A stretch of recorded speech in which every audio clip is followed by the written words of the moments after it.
It's not a good day to be a bad guy. What's up, metalheads? This is Wayne. And Michelle. And we are from the Michigan UFO Sightings and Paranormal Encounters podcast. And you are listening to Burton and Aaron on the Lost in the Dark podcast. Raise your horns.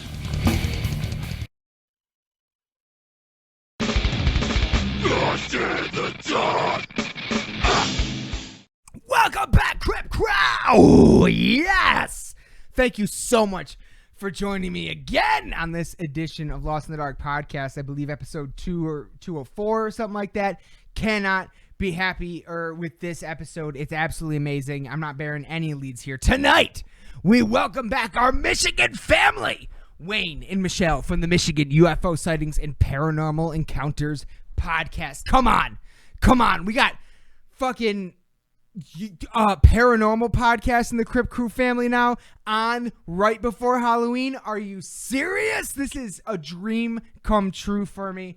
And these two are some of the best people I've ever met doing this podcast, hands down. And the only way I can really describe this episode is wild.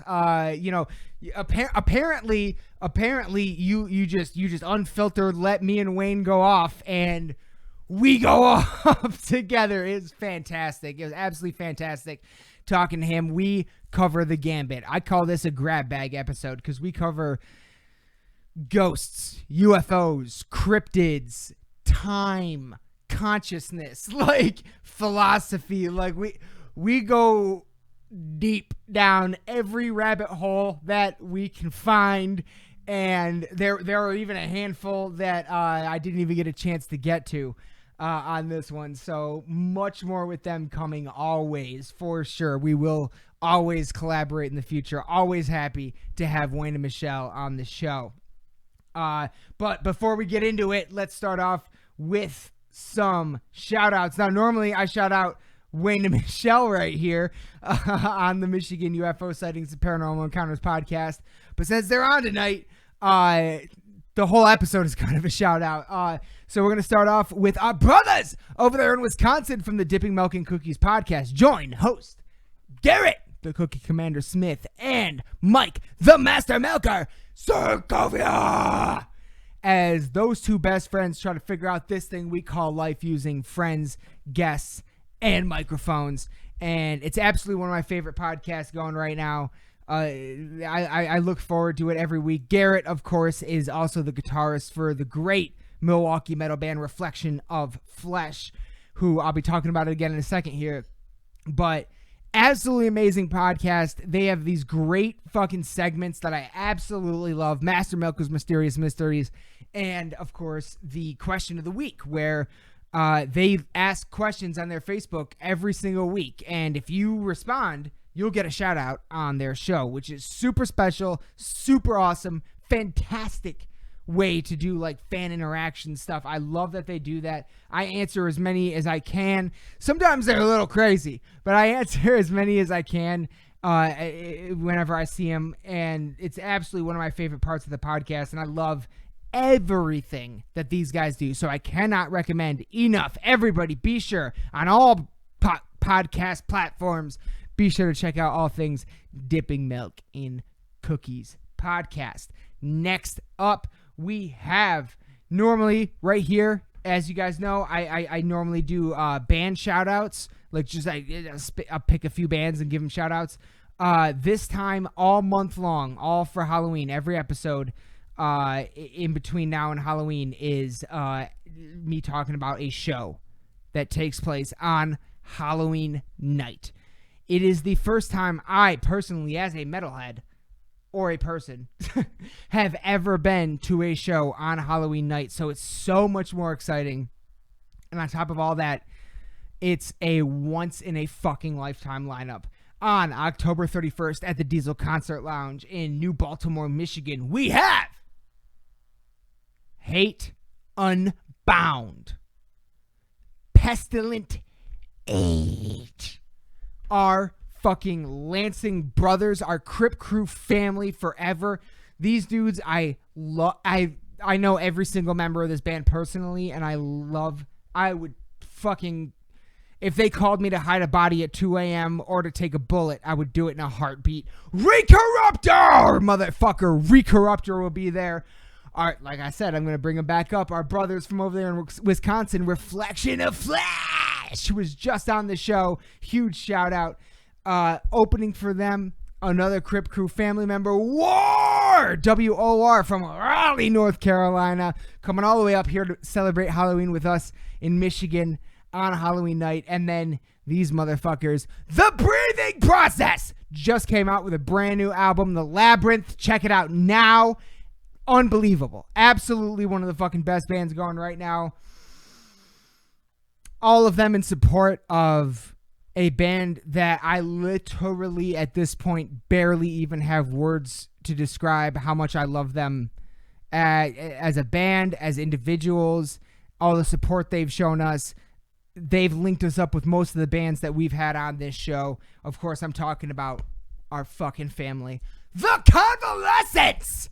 These are people I would do fucking anything for. So Convalescence is going to be there. And all of those bands at the Diesel Concert Lounge on Halloween night are opening in support of Michigan's own The Return of Battle fucking Cross. Come the fuck on. Are you fucking kidding me? Battle Cross is a band I grew up with. They opened every show almost that I went to as a kid. I've met them a few times. They're amazing, and I'm just so fucking thrilled, ecstatic, and excited to finally get to see them again perform live. So one more time, October 31st, All Hallows Eve at the Diesel Concert Lounge in Michigan. We have Hate Unbound, Pestilence, Recorruptor, Reflection of Flesh, War, The fucking Breathing Process, The Convalescence, and Battle Cross. Come the fuck on. Plane tickets are cheap right now. Okay? So even if you're a 72-hour flight or so away, fucking be there. This is a once-in-a-lifetime lineup. Trust me. All of Lost in the Dark will be there. All of Recorrupt will be there. Most of Balgraith will probably be there. It's going to be an unforgettable night. I'm shaking in anticipation. I'm counting down the days, and I cannot fucking wait to see all of you at that show. If you're going to be there, let me know in the comments below. But without further ado, my friends, Crip Crew! Everyone, please join me. Please join me in welcoming back people that I genuinely care about and love. I love these people so much. Wayne and Michelle from the Michigan UFO Sightings and Paranormal Encounters podcast. Buckle up, because this one gets wild. Enjoy. I love you all. Blah! All right, so here we are in our very first official swap cast, and we are going to be releasing this episode on 2 different feeds. That's why we're calling it a swap cast. We're going to be releasing it on Michelle and me are going to be releasing this on our Michigan UFO Sightings and Paranormal Encounters podcast feed, and then we've got Aaron tonight from Lost in the Dark podcast. So Aaron, welcome to the podcast. We're missing Aaron. Yeah, Aaron, who may be joining us in a little bit. Maybe. We'll see what happens. Good to be here, though. Always good to be here, and always good to get to talk to you guys again. Very excited for this one.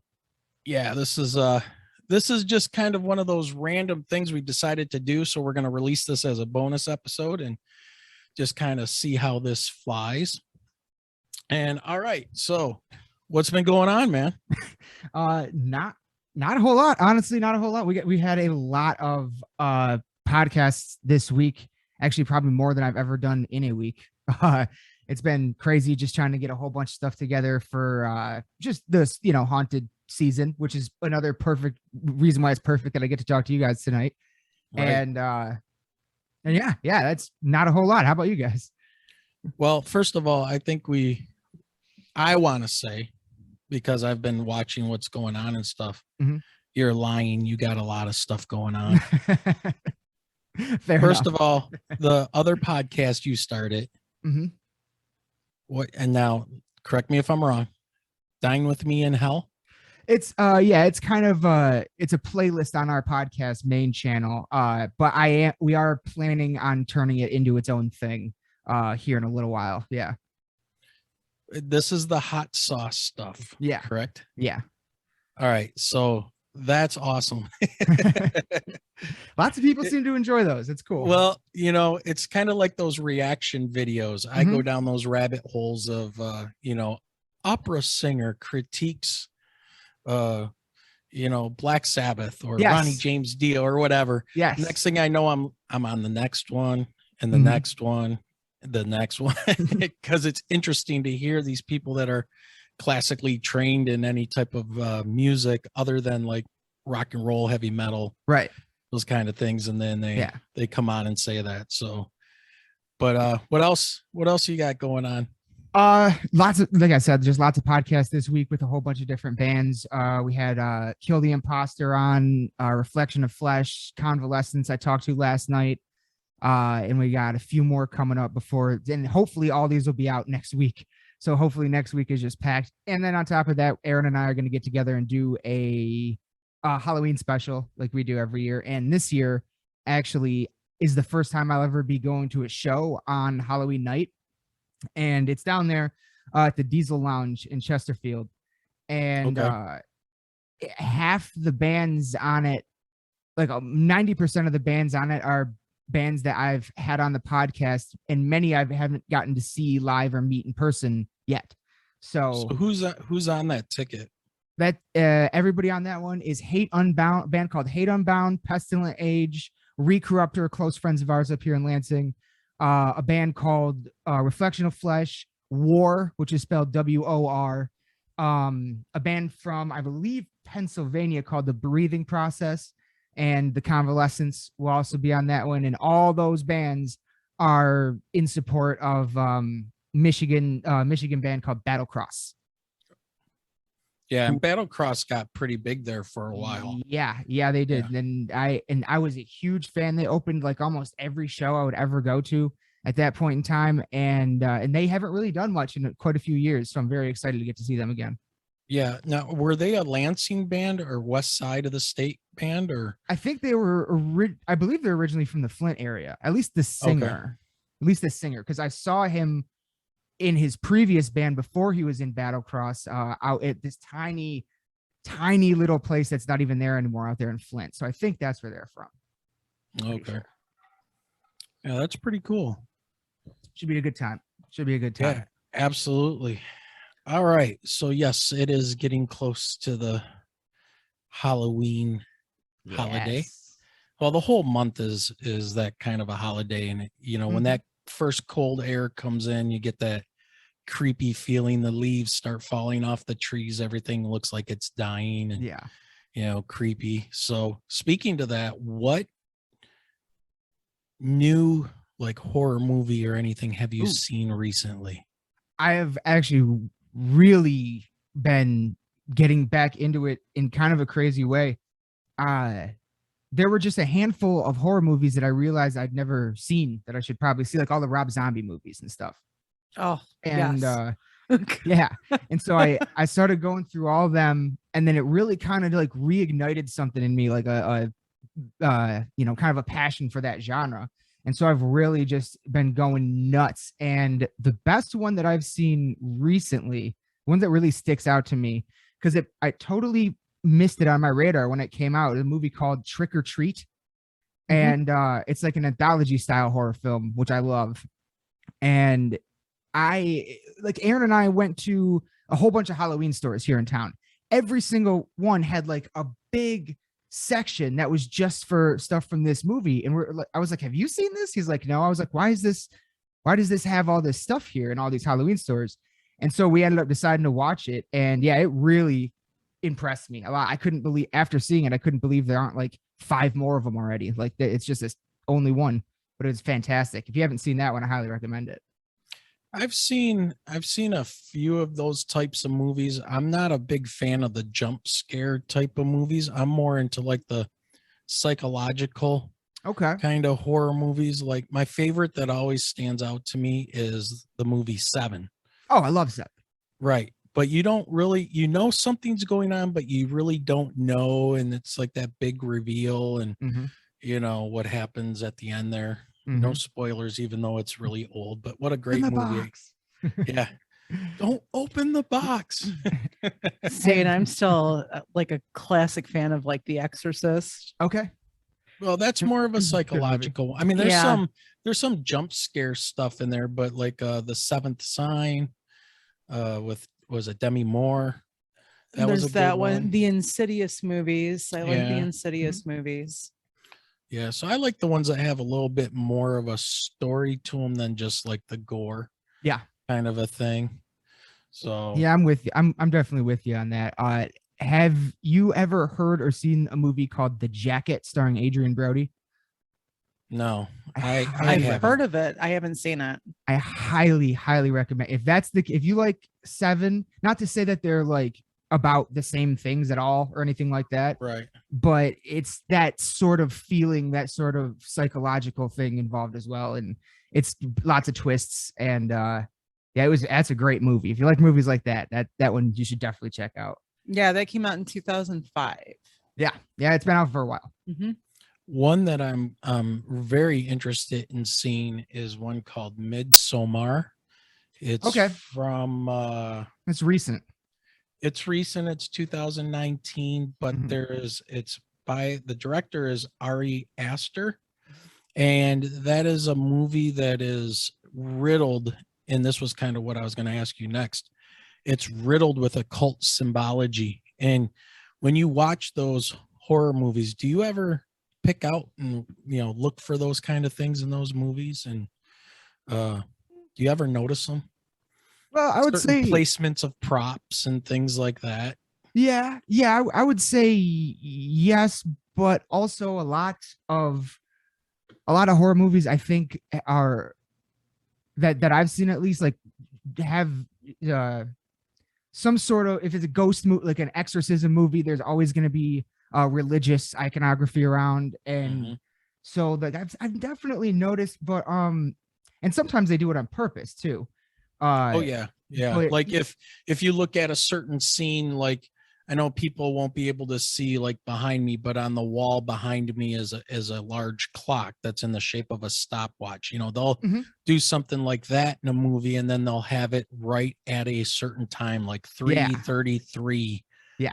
Or something like it'll be a little bit of like hints in there. It's like subtle.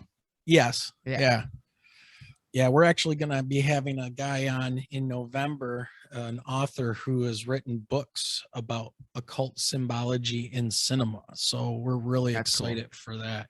That's what he does. He goes through these movies and sees what the people in Hollywood, kind of stick in there, or really from other countries as well. It's a big thing. So there's definitely, and that is definitely, it is something I keep an eye out for a lot, though, because that's like with, it's kind of the same thing as heavy metal in some ways, where heavy metal don't try to hide it. Exactly. Yeah. like true. Like when I was coming up in the metal scene when I was a teenager, it was Merciful Fate into King Diamond, and it was just it was just blatantly out there that here's all this symbology, and his microphone is a set of bones, shaped in a cross, and the upside down crosses on the stage and on his head and all this kind of stuff. Literally painted onto his face. Yeah, right. And then you had bands like Deicide, Glenn Benton, who took a cross and branded himself right between the eyes with upside down cross. And metal, that's one thing you can say about metal. You'll always know where they stand. Yep. Absolutely.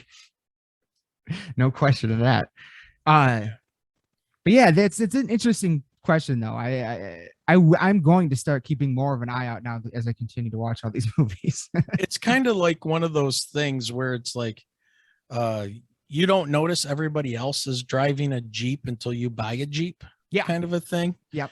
Or a certain type of car. It's like, man, every other vehicle since I bought my Jeep Renegade, man, I pass a lot of Jeeps now. Yeah. You know what's the deal with that? So 90% of the time he gets the wave back. 90%. The only people that don't wave in the Jeep I've found are women. So women out there, if you drive a Jeep, if somebody waves to you, it's the Wrangler They're wave. too busy you know? to wave. Don't think you're, having some creepy guy flirting with you in another Jeep. It's just what we do. So what's the saying? Some people get the wave, some people get it, some people don't. Right? When they talk about the wave. That's funny. I've never owned a Jeep, but so I wouldn't have. Well, known when you that. own it, when you eventually you will own a Jeep, I'm sure, and it'll be the last vehicle you'll ever want to own because they're just amazing. But you'll start noticing people giving you the wave. Mhm. You know? Oh, it's that. So it's like a W. Yeah. It's Okay. a W. Right. So I like to drive the Jeep just to do the wave because, I drive an Escape. So, I mean, what would I do? This? Yeah. see if I can get anybody else who drives an Escape to give me an E. Right. Well, you do that in the wrong neighborhood, and you might get Right. shot. Yeah. Yeah. So- That might not be the best one. You're not driving the Escape anymore. Well, I just look at my wife's poor vehicle and I go, well, they named it correctly because that's what everybody wants to do once you get inside of it. Oh my gosh. You want to escape. I just got my car back. It is okay. It's a 2020. So that right there has already jinxed it. But Your car has the coof. my car had the coof. So far it's been at the dealership not once but twice in the last month. God. So I had either a rental car or a loaner from the dealership. They even replaced all of my fuel injectors and the fuel rail. Wow. And it has 16,000 miles. So if this tells you the precursor and like the foreshadowing of what my future of this car is going to be, thank God I bought the extended warranty. Well, Yeah. There you go. and not to go down the rabbit hole of talking about vehicles, because by no means I am no kind of a expert on vehicles at all. However, when they put a 3-cylinder into an SUV and then they turbocharge it, you can't expect anything else but problems to start happening from these poor engines that have been over engineered to deliver a certain horsepower, yet a fuel efficiency rating or whatever. Yes. So I don't know. Well, I've got it back and the wrench light isn't coming on. So Yeah. that's half the battle. That is half the battle. All right. What did you want to talk about tonight, man? We're getting all over the place. It is a bonus episode. So, people expect anything at this point. Oh yeah. But honestly, I'm glad you asked me about horror movies because I was going to ask you about that as well. But one thing off the top, something that we've both, that I've been looking into quite a bit ever since I heard about it on your show, this Michigan Triangle thing. Yeah. What do you make of that? Because it seems to be a whole lot of occurrences and over a long period of time. Yeah. And, it really, from what I've quickly looked into, there seems to be a lot of things involved in it, from aircraft disappearances to shipwrecks and ship disappearances. And now what's interesting is this discovery of what are they calling it? The North American Stonehenge. Yeah. Underwater. Mhm. So somewhere located in Lake Michigan, they haven't really said where, which, you don't want people going out there and stuff, but under the water is what they're saying is a circular stone structure at the bottom of a shallow point of Lake Michigan, and it's arranged very much similar to Stonehenge. Yeah. Now, the one thing it doesn't have, that as far as I can tell, that it doesn't have is the lintel stones, the stones that sit on top of the two. Okay. Right. It's just they're just standing stones, where when you look at the rest of that area of Lake Michigan, you look at the bottom of the lake, it's smooth, it's sandy. There's no other rocks there, but there appears to be this man-made rock path with boulders that lead underwater to this circular structure, and it's the only one ever found inside the lake like this, at least right now. Mm-hmm. And it's very interesting because then divers have said that if you look at one of the stones, you can kind of make out a image of a mastodon. Now, Okay. I don't know for sure about that, because that can be a very, what do I want to say, a confirmation bias and a case of pareidolia. A pareidolia case, where now that they say that you see, it's like once you see something, you can't unsee it. So, you know, you have the guy on the video from one of those shows that went out there with the college professor and the divers that discovered this thing. And he does the tracing of the rock. And, you know, now that you show me your lines on there, I can't unsee it to give it a really good, you know, objective look and see, is that really a carving? Right. And so I don't know if they've gotten to the point where they've gone down and actually done LIDAR or scanned the rocks and somehow underwater to get a good 3D model of it. I haven't, you know, looked into it that much, but yeah, it resembles Stonehenge. It's under the water in Lake Michigan, and it's in a very shallow segment of it. And I find that extremely interesting. Yeah. Along with all the other things that have gone on with the sinkings and the disappearance of aircraft. And I think this one article I was reading here says that the first abnormal incident happened around 1679. Yeah. So, and I believe, what do they say here? It was a trading vessel or something along those lines. One of the largest sailing vessels of its time set out on its maiden voyage at 1679 to find a northwest passage to China and Japan. All went well until the ship reached the Michigan Triangle and never came back. So, yeah. It's very strange. I think that it's kind of interesting that it's really maybe it is because of the discovery of that Stonehenge thing, but it's interesting that this seems to be being more talked about now than I've ever really heard anybody talk about it before. And that the structure underwater there, it's definitely in it's like concentric circles almost. But even though I don't think they are like the actual things are in circles, if you were to draw lines around them, it would look like an above the head shot of Stonehenge. Yeah. A lot of ways. And that's I don't know how to explain that one. Yeah, I don't know. And could it be the location of these things that they call ley lines, or you know, a place where energy flows, or, you know, I again, it's one of those things where a lot of the times those rocks were like equinoctial markers, where they marked where the sun came up and would set on the equinox and then on the summer solstices and the winter solstice, so that they would know time. They would know their place in time. And, you know, I don't know if any of those rocks have been matched up with any type of cardinal points, or the setting and the rising and the setting sun, or anything along those lines. So it'd be interesting to see how much further they've gone with things. But yeah, very, very interesting. I'm actually looking at a picture now of is this the professor, the diver? Northwest University, Michigan.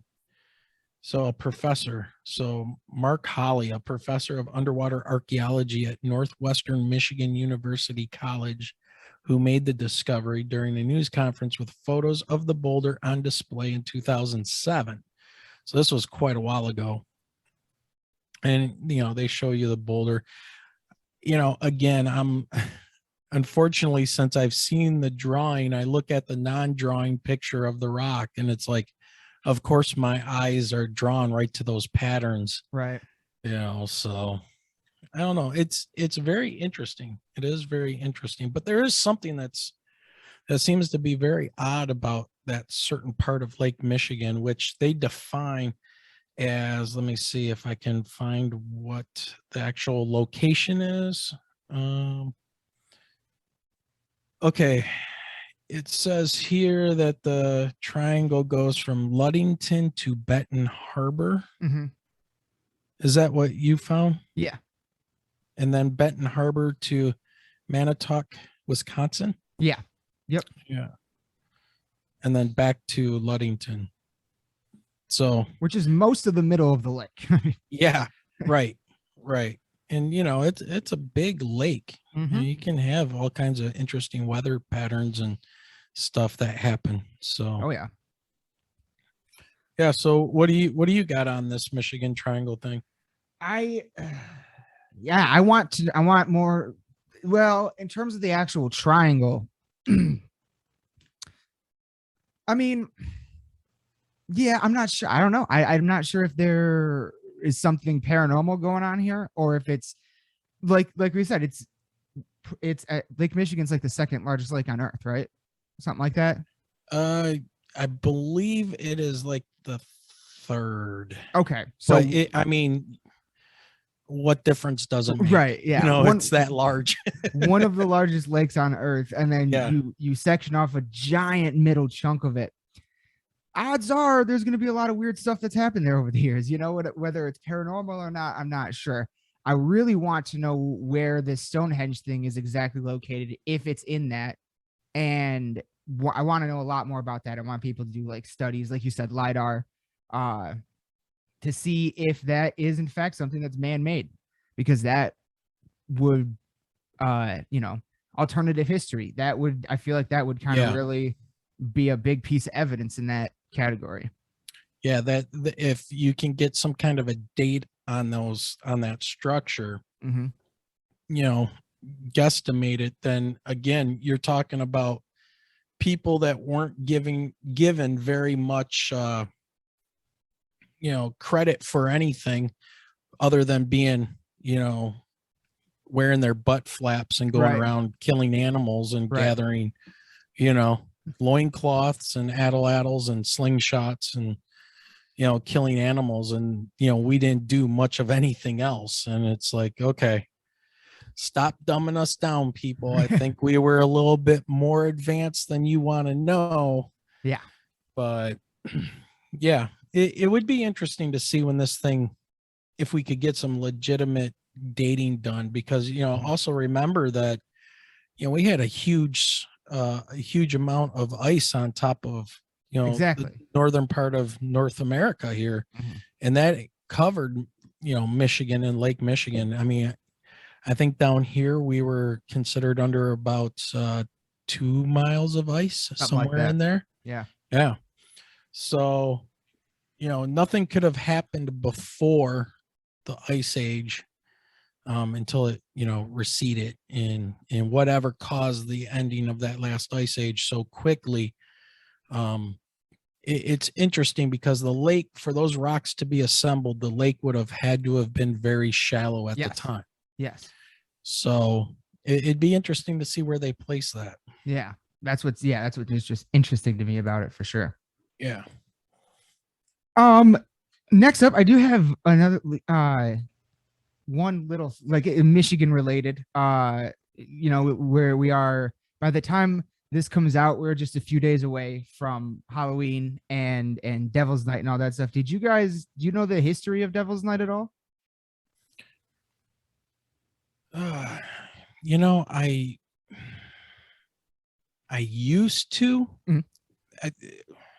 but right now I'm drawing a blank. I want to say it had something to do with some fires or something that happened.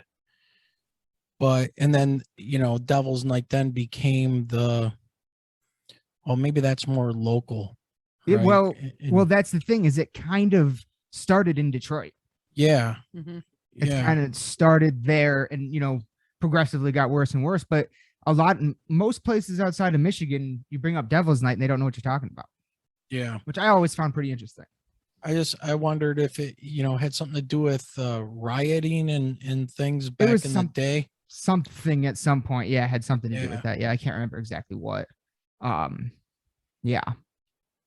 All right. I remember as a kid, it was going out and egging cars and Yep. putting toilet paper in trees, and nobody ever knew, especially the kids, why you Right. did that stuff. It was just something to go do, and Yeah. Well, it started to be linked to the arsons in Detroit in the late 60s. Oh, Yeah. okay. So, Okay. and the night of mischief. Yes. yeah. And I think that's when they started burning down like abandoned houses and Yeah, I things think. like that. Yeah. Yeah. Just running around like little Lokis. Yeah. Yeah. The tricksters are out and about.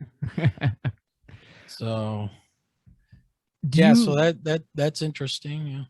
Do you guys one thing I haven't heard you talk much about on the show yet is your stance on cryptids. Like where do you guys stand on the cryptid thing? That's a good question. I guess it depends on the And cryptid. I know that we've Fair. got a guest coming up Right, we do. talking about We do. cryptids. Yep, he's a Bigfoot guy. He hunts Nice. Bigfoot, Okay. and I say hunt. I don't even know if Right. that's the proper terminology. I'd say I search. think from all of the stuff that we've gathered so far, since like our sighting and people we've talked to, I think these things are somehow linked. You think so? I'm thinking, Okay. and I'm just speculating. I'm going off of just what's been going around in my head from people we've talked to, and I think that whatever these entities are, whatever, they have a way of, I want to say like the skinwalker. Okay. They have a way of appearing to us as one thing, that we observe them as. Mhm. And so if we see some type of a large entity in the woods, our brain, like that mastodon on that rock, is going to try to make some kind of a recognizable pattern out of it and Mhm. go, oh, that's a big hairy, Bigfoot running, that's a Sasquatch or whatever. And then it disappears. If you see some type of a craft and you don't know what that is, your mind's going to give it a shape. And if you see something in it, your mind will probably think little aliens with big eyes. Mhm. I don't know. Cryptids, considering that, like if you look at the United States alone, only about 80 some percent, 85% of the United States is settled. Mhm. The rest is open area. Yep. Open land, forest, everything else. Could there be some type of a ape running around? Absolutely. Could there be a different species of an animal or even a chupacabra or something like that? Yeah, I think there could be. And when people say, wouldn't we find a body or anything? Well, not necessarily. If you left your car sitting out untreated out in the wilderness somewhere, within about 200 years, you wouldn't recognize what it was. Maybe some of the plastic and stuff would be left, Mhm. but the metal and anything metal in it would pretty much be gone. Any kind of cloth material or leather would probably be gone. The animals and fungus would decompose it, What was it that the lady that we ran into that parking lot, that she was my- hell bent good on Lord, stating that she saw out in like a giant, California? Yeah. giants. So tell this story. You got to hear this. But before we even had our sighting, wasn't it? think it was. You know what? I just remember that she saw the Lake Tahoe shirts on Yeah. us, and it was like, So- ooh, I got to talk to them. We got married in Lake Tahoe. Oh, cool. And we came, and we live in Michigan, but we vacation out there and we like that area, and it's really very, very cool. From a geologic standpoint, I'm just, ooh and an over the mountains and everything. Yeah. And we're in a parking lot of the local Kroger, grocery store, trying to get groceries, and hear this woman's voice say something to the kin of, "Do you like it out there? Do you like it in Tahoe?" And I'm looking around and I see this woman, older lady, come walking up, and she kind of has the West Coast hippie vibe. Okay. She's wearing some crystals and stuff. Don't know who she is or anything. And she proceeds to tell me and Michelle about how she swears up and down that there are giants living in those mountains, and they hide their caves with rocks and foliage and all of this stuff. And they have red hair and red beards, and they're large humanoid giants. And she was adamant about it. She was just talking and talking and I've never heard anything like this at all. And I was just like, wow, I guess I'm not wearing a Lake Tahoe shirt around here anymore, because man, the West Coast wackies follow us back to Michigan. But and again, that's one of those things where it's like, what are you talking about? And then you start looking into things, and then you find out that there are reports back in history of them finding very large humanoid bones in North America, which is extremely interesting. But then you go, why are they holding this information back? And why do you have to be a kook or a conspiracy theorist to want to look into these things? And why are they burying this information? Right. That would be fascinating. I think people would love knowing the fact that there were some type of a large humanoid that walked around, in North America. I mean, but in the red hair and she said they have red hair and red beards. That's a very common element in a lot of giant sightings. Well, and it was interesting when we had on Brian Forrester, and he was talking about the elongated skulls, and they were doing those genetic testing and stuff. They had red hair. Yeah. Oh yeah. Yeah. That was one of the things that he said, that in Peru, that the elongated skull people, and I can't remember what the tribe or the race was called or whatever. Right. But that they had red hair, and everybody else there had the more indigenous dark brown or black hair. That's really weird. Yeah. And the ones that had red hair were the ones that you could tell that their skull was not forcibly shaped like they do skull shaping. It was a natural genetic condition. Like a condition, or that their skulls were just formed that way. That's crazy. Yeah. So, and again, that's that link to a red hair, and then the red hair and the giants. It's I don't know if you've ever heard it or not, but there is one really interesting story. I forget where I heard it now, but I think it was on a YouTube channel or something about a giant encounter in the Middle East. And what's interesting about this particular event is that it was military that had the encounter, and there's an actual military official report because the giant apparently killed a few of them. And they were like, they were like, they went up into the mountains. I know it was in the Middle East. I want to say Afghanistan.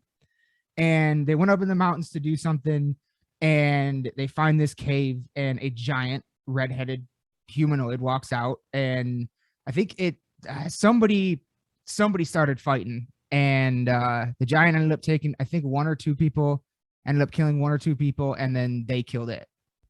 But yeah, the fact that it's actually an official document, really kind of. And these are like military guys. Like, I don't think, why would they want to, you make something like this up, and they find out you made it up, you can get in a lot of trouble, I would imagine. So I don't know why they would want to. Yeah. I've never I've never heard of that story before. That's pretty interesting. Yeah. Yeah, that's Well, wild. That is a wild one for sure. So you think it's yeah, I think it's possible. I definitely believe in. I want to believe in cryptids. I want to get evidence that means they're 100% there. Did you know this year has more sightings than ever? I think in 1 year of the Loch Ness monster.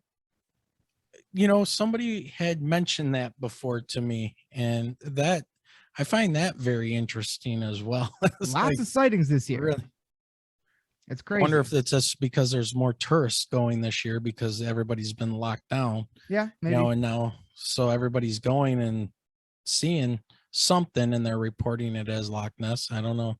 A recent one that was interesting was actually taken from above by a drone, and it admittedly could definitely be a case of pareidolia, but it does look like something that shape moving around down there under the surface of the water. Look at the old myth or wives' tales of the sailors way back when in the 1600s of the Kraken. Yeah. Right. Now and these giant squids that would attack ships, and modern day people are like, oh, you're full of crap, blah blah blah. Well, eventually things start washing up. Yeah. I don't think that's a myth at all. I think that actually happened. No. Yeah. I think those giant squids, yeah, when they get hungry, they live deep in the ocean. So deep. And they know, I think the scientific name is Architeuthis. Yes. And we only have a couple cases. There's like one or two really good footage of them underwater alive. But even a lot of people even say that the ones you see in there, they can get way bigger. We found evidence that we found dead sperm whales washed up that looked like they had been attacked by a giant squid. We've never seen one that big. Well, they also found like non-digested beaks inside the stomachs of these sperm whales because the sperm whales will eat them. Whoa. And there's more evidence on the outside of the sperm whale when they've been in a fight, and not only did they eat them, but they're all clawed up, and you'll see the suction mark, the suction cup marks on their bodies from dealing with these things.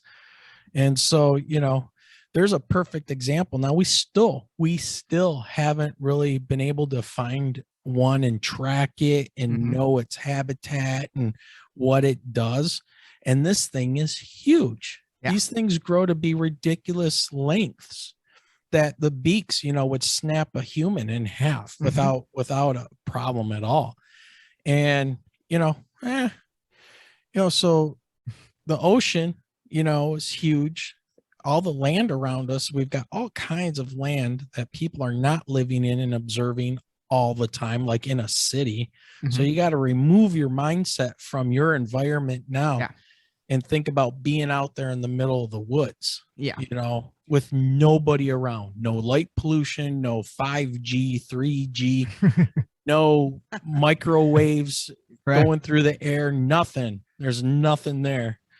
And then tell me what's out there. Right. And most people will probably crap themselves and leave the area the next morning.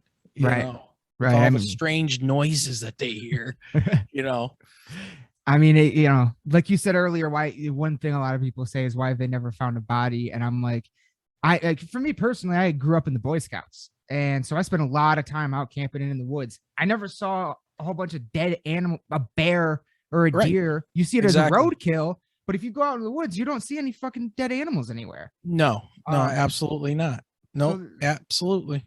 There's that. And then to your point that you were just making, one kind of piece of perspective that I got once from a show, some TV show or something, I can't remember. They did a little graphic, and it was that if you took every physical human body on Earth, it wouldn't even fill the Grand Canyon. Correct. So yeah, people can't tell me that they know for sure that we've explored every square inch of this place. Like, it's just that doesn't make sense to me. Well, and I how do I want to put this? Because I want to make sure I get my numbers correct, and I know I'm not going to be exact.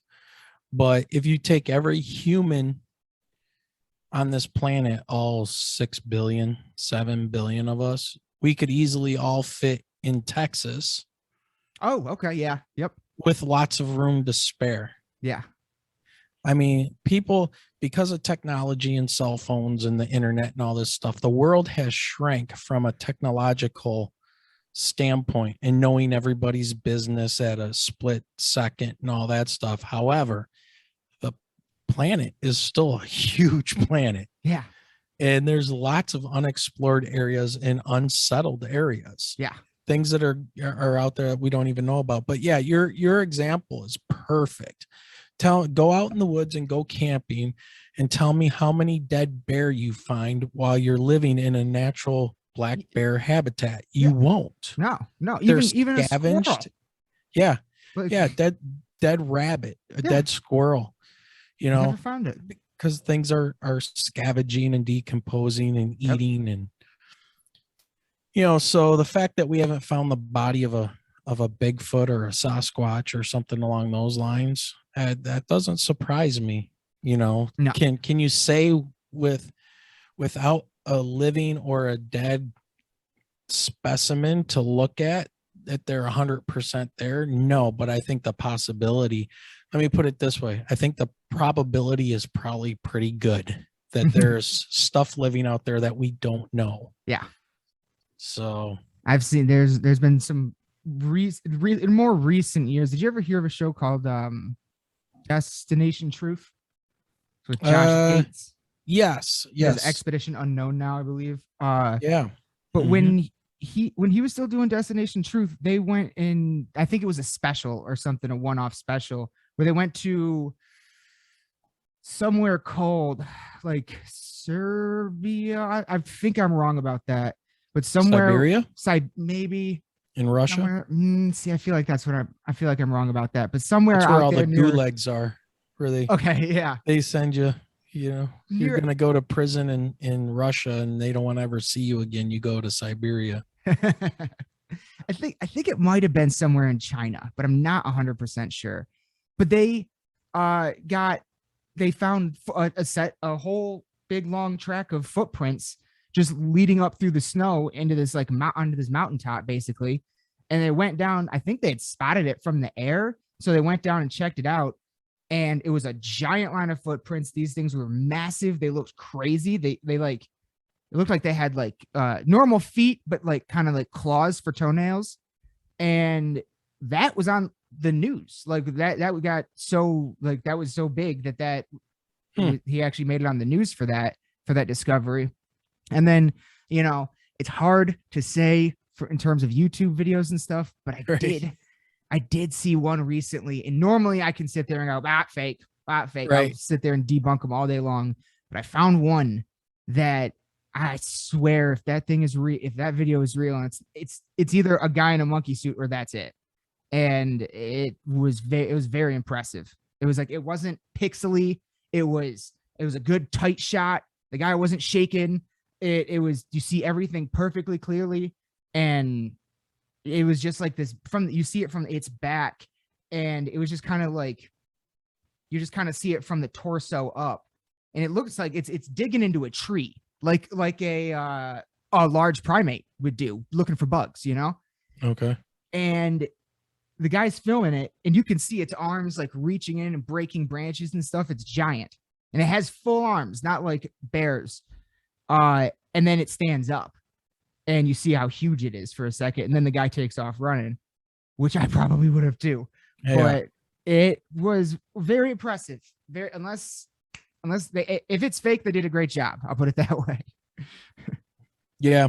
Well, you know, in speaking of that and the footprints, you know, a lot of reports happen where they'll see one or two or maybe a set of 3 or 4 footprints, and then they just disappear. Right.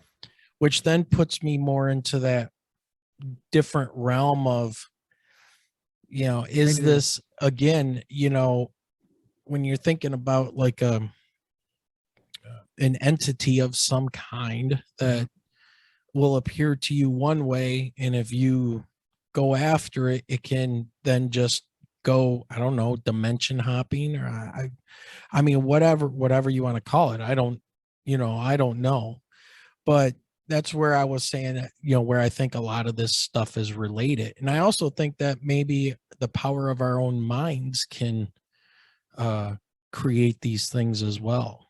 Manifest.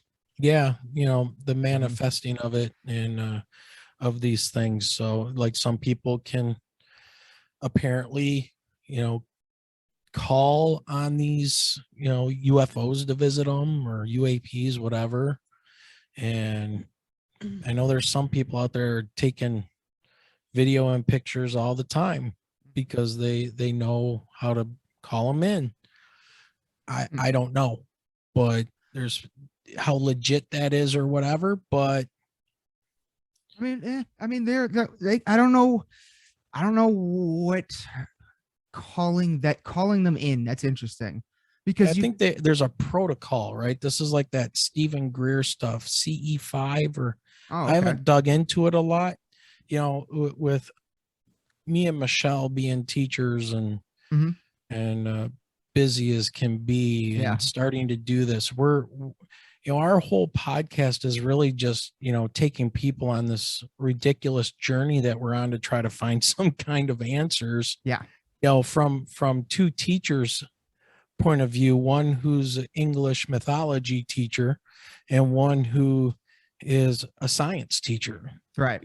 So she's got the literary background and I have the science background and we're getting inundated with so much information.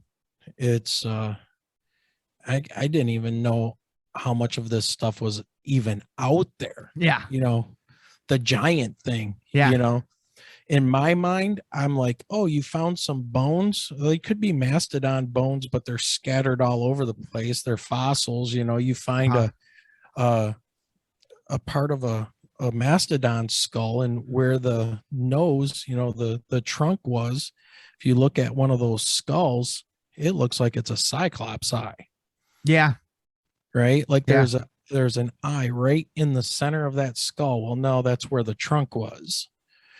Right. But so same thing with like dragons and things like that. These, ancient people finding dinosaur fossils, they pareidolia. Yeah. They're going to tell you what they think that thing is, and whatever cultural references or religious references or whatever they have in their mind at the time will fill that gap for them so they can make sense of it. Right. So, I don't know. I do. I'm ending up, and Michelle is too. We're ending up with so many more questions than, finding any kind of answers. It's now just kind of interesting just to talk to all of these guests that we have on the show and get their perspective. And, I'm starting to wonder if this is kind of like one of those religious faith things that are we ever going to really be able to objectively measure and find some of this stuff? And right now, I don't know. That's a very good question. Yeah. I hope so. So do I. I hope Especially from the UFO UAP thing. Yeah. Because according to Lou Elizondo and, the UAP report released to Congress in June, and now they're going to be pursuing that even more.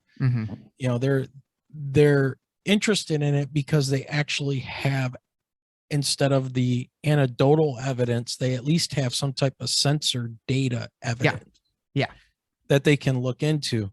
And that's interesting because yes, now you can measure it, right? At least you got something that you're measuring. We don't know what these things are, but we see fleets of them on radar now that we were told by like David Fravor and those Tic Tac videos. If you listen to the one really close, you hear the one guy say, my God, there's a fleet of them. Yeah. Talking about their radars coming in contact with all of these different objects that just fell from 80,000 feet down to 20 feet above the ocean. And they're in their flight path in a second. Right. And then they disappear. Well, now we've got the videos and the radar tracks. And I think Lou Elizondo has come out and said that they're transmedium. They go from outer space to our atmosphere and then into the ocean. with no problems at all. That's insane. Should be Right. completely impossible. Right. That breaks all the laws of physics that we know. Mm-hmm. So who's controlling these? Even our drones can't do that. We don't Nope. have drones that can do that. So, you could rule out some things. Oh yeah, those are drones flying around. Those are drones coming from outer space or whatever the case may be. But show me a drone that goes from outer space to the atmosphere and can function at the same speed, do 90-degree angle turns, and then go into the water and do a couple 100 miles an hour and disappear. And do all that with No sound. No sound, and no sign of any sort of propulsion at all. Nope. No No, heats, nothing. no external wings, no articulation of flaps or ailerons or a rudder or anything. It just they just go and do whatever they want to do. And I heard Lou Elizondo recently on Theories of Everything podcast talking about a couple things that really made the hair on the back of my neck stand up. The one thing is that they're pretty confident that these things are under some type of intelligent control, because they will play with the fighter jets. Right. They played with David Fravor's fighter jets and will counter their maneuvers. They will show up, 20 miles away in their flight path because they already know that's where they're going, kind of a thing. Yeah. So there's some type of a knowledge that's going on. And the other thing he said, which, he kind of kept it on the down low, but he did say it, was that there is some pretty good, compelling photographic evidence of occupants. Oh. Yeah. Yeah. Huh. That was just the other day when I saw him talking to Kurt. I think it's Jay Mundell, something like that. He has the podcast Theories of Everything. Nice. And he's a theoretical physicist, and he dabbles a little bit into the UAP thing. And it's kind of blowing his mind a little bit, because where he's used to dealing with an objective world and all of this stuff and his theories of everything kind of thing. Now he's sticking his toe into this realm of the UAPs and UFOs, and he doesn't, he's all over the place with it. And then you have like Lou Elizondo coming on and saying, yeah, we've got some evidence that there's probably some type of occupant in there. And okay, who are these occupants, man? Or what? Yeah, there you go. Because what? Because as now, was Lou referring to the tick? There seem to be occupants in the Tic Tac. I'm not sure if he was that specific. Okay. He just said that there, and I don't want to misquote him. Okay. But I'm paraphrasing, that there is some good evidence, photographic evidence or video evidence of occupants in some of these UAPs. Okay. And I think that's pretty much basically somebody somehow got some kind of video or whatever of some kind of occupants inside of a UAP, which they deem as a credible piece of evidence. Mm-hmm. That it's a UAP, some type of unknown aerial phenomenon. Yeah.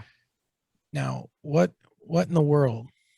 Now, see, that's why I asked if it was the Tic Tac, because like we were just saying, if there are occupants in there, according to what we know it did, that breaks every law of physics. Yeah. It would also break every bone in a body. Yeah, you'd be splattered against the wall of the inside of that thing. You'd be pink mist. Like, that's all you'd be. And so that makes me wonder if what if those things, I've been leaning more lately that I think a lot of these things might be either controlled by us or extraterrestrials, but if there's anything inside of them, it's probably a robot of some kind or some kind of drone thing, because that's what we would do as humans. We send We do it now. Yeah, we got the rover on Mars. So why we Two of send them now. robots? Yeah. So Yeah. why wouldn't they send a robot to check it out, to make sure it's safe or whatever? Yeah. That's kind of where Yeah. I'm at on stuff like that. I think a lot of it is like a feeder fish, they just send it out there to see what comes back. Yeah, there's there is theories out there that the Greys are actually some type of a Robot. cyborg or Yeah. a robot or something that are drones that are here collecting information or observing us and reporting back to whoever. Mm-hmm. Like I said, and that's one of the questions I wanted to ask Lou Elizondo was how many of these UAPs, how many different types are there? We know about the Tic Tac. Everybody talks about the Tic Tac. Which, right? For the record, is the release of that video is the first time I've ever heard anyone refer to a UFO of that sort of shape. You usually hear cigar. Right. I've heard a lot of cigar for shapes, like larger ones. Right. Triangles, of course. And diamonds. no mention. And see, and that thing that gets to me a little bit because there's no mention of the type. Mhm. When you heard on our show, Guy, and then we had Terry Lovelace on describing their triangle experiences, which were not positive at all. And then, we're interested in that because that's what our experience with our sighting is, but what are these Tic Tac things? And you had the Phoenix Lights scenario with a huge triangle, that was sighted by thousands of people in Phoenix, Arizona, Yeah. And so now, what was it? The USS Kidd, I think it was a destroyer. Okay. That released the video of the what they're calling the pyramids. They look like three-dimensional pyramids flying and staying pace with destroyers and not even worried about these, high-tech anti-missile, anti-ship destroyers, some of the highest tech weaponry we have, and they're just kind of going about their business, so I can't remember where it was, but I know maybe it was Wright-Patterson. I know there was an Air Force base that had nuclear missiles, and a UFO flew over it and shut the whole place down, like shut off their ability to fire those nukes. There's been Something like many that. reports of that. There's I think it was Bentwaters in the UK. That might be what I'm thinking of. And they Something like actually that. had an encounter where like one of those craft landed on the outside of the base, and the Air Force guys went and drew it out. It was some type of a smaller triangular craft sitting on the ground. One guy touched it, said there were some kind of weird hieroglyph type markings on it. I think I remember this. Yeah. And then it kind of went up and disappeared. Yeah. It's very, very bizarre. Very bizarre. Yeah. I just wish, man, I just wish that there was a way that it could make set like it's hard to wrap your head around why they would even be here. Like our radio signal only goes out so far. For them to even be able to know that life is here at all is a long shot already. But I don't know. Unless they've been here for a very long time. That too. That's a really good point too, actually. But the more stuff that keeps coming out, the more I see, I'm like, man, I don't think that's us. No, I don't think so. And honestly, I would hope that the government, when they say they've said that it's not ours, and if they're using Lou as a mouthpiece to get that out there to say, hey, just let people know, don't freak out, but it's not ours. Right. I would think that the government would say, yeah, you know what, don't freak out because it is ours. Yeah. And start putting like China and Russia on notice. Hey, look at the things we got. Yeah. But it doesn't seem that way. No. And they're confident that it's not Russia, it's not China, and they're saying it's not us. Yeah. So that is one. Yeah, that is one major thing that they're saying. I mean, I guess you could take that either way. I mean, yeah, right? You could take it as don't freak out, but it's not us, or don't freak out, it is us. So, you know, it is tough though. Like, what if it is us? Because they kind of have a little bit of a track. Well, it just kind of depends, I guess. There's an author, a great author, named Annie Jacobson, I believe, and she used the Freedom of Information Act to get the government's official documents on what happened in Roswell. Now, the thing about the Freedom of Information Act is you have to know specifics. You can't just walk in and give me your stuff on aliens, and you have to know like specific file numbers of this stuff. Right. So she did the hard work to figure it out, got their documents, and released a book about it. And basically,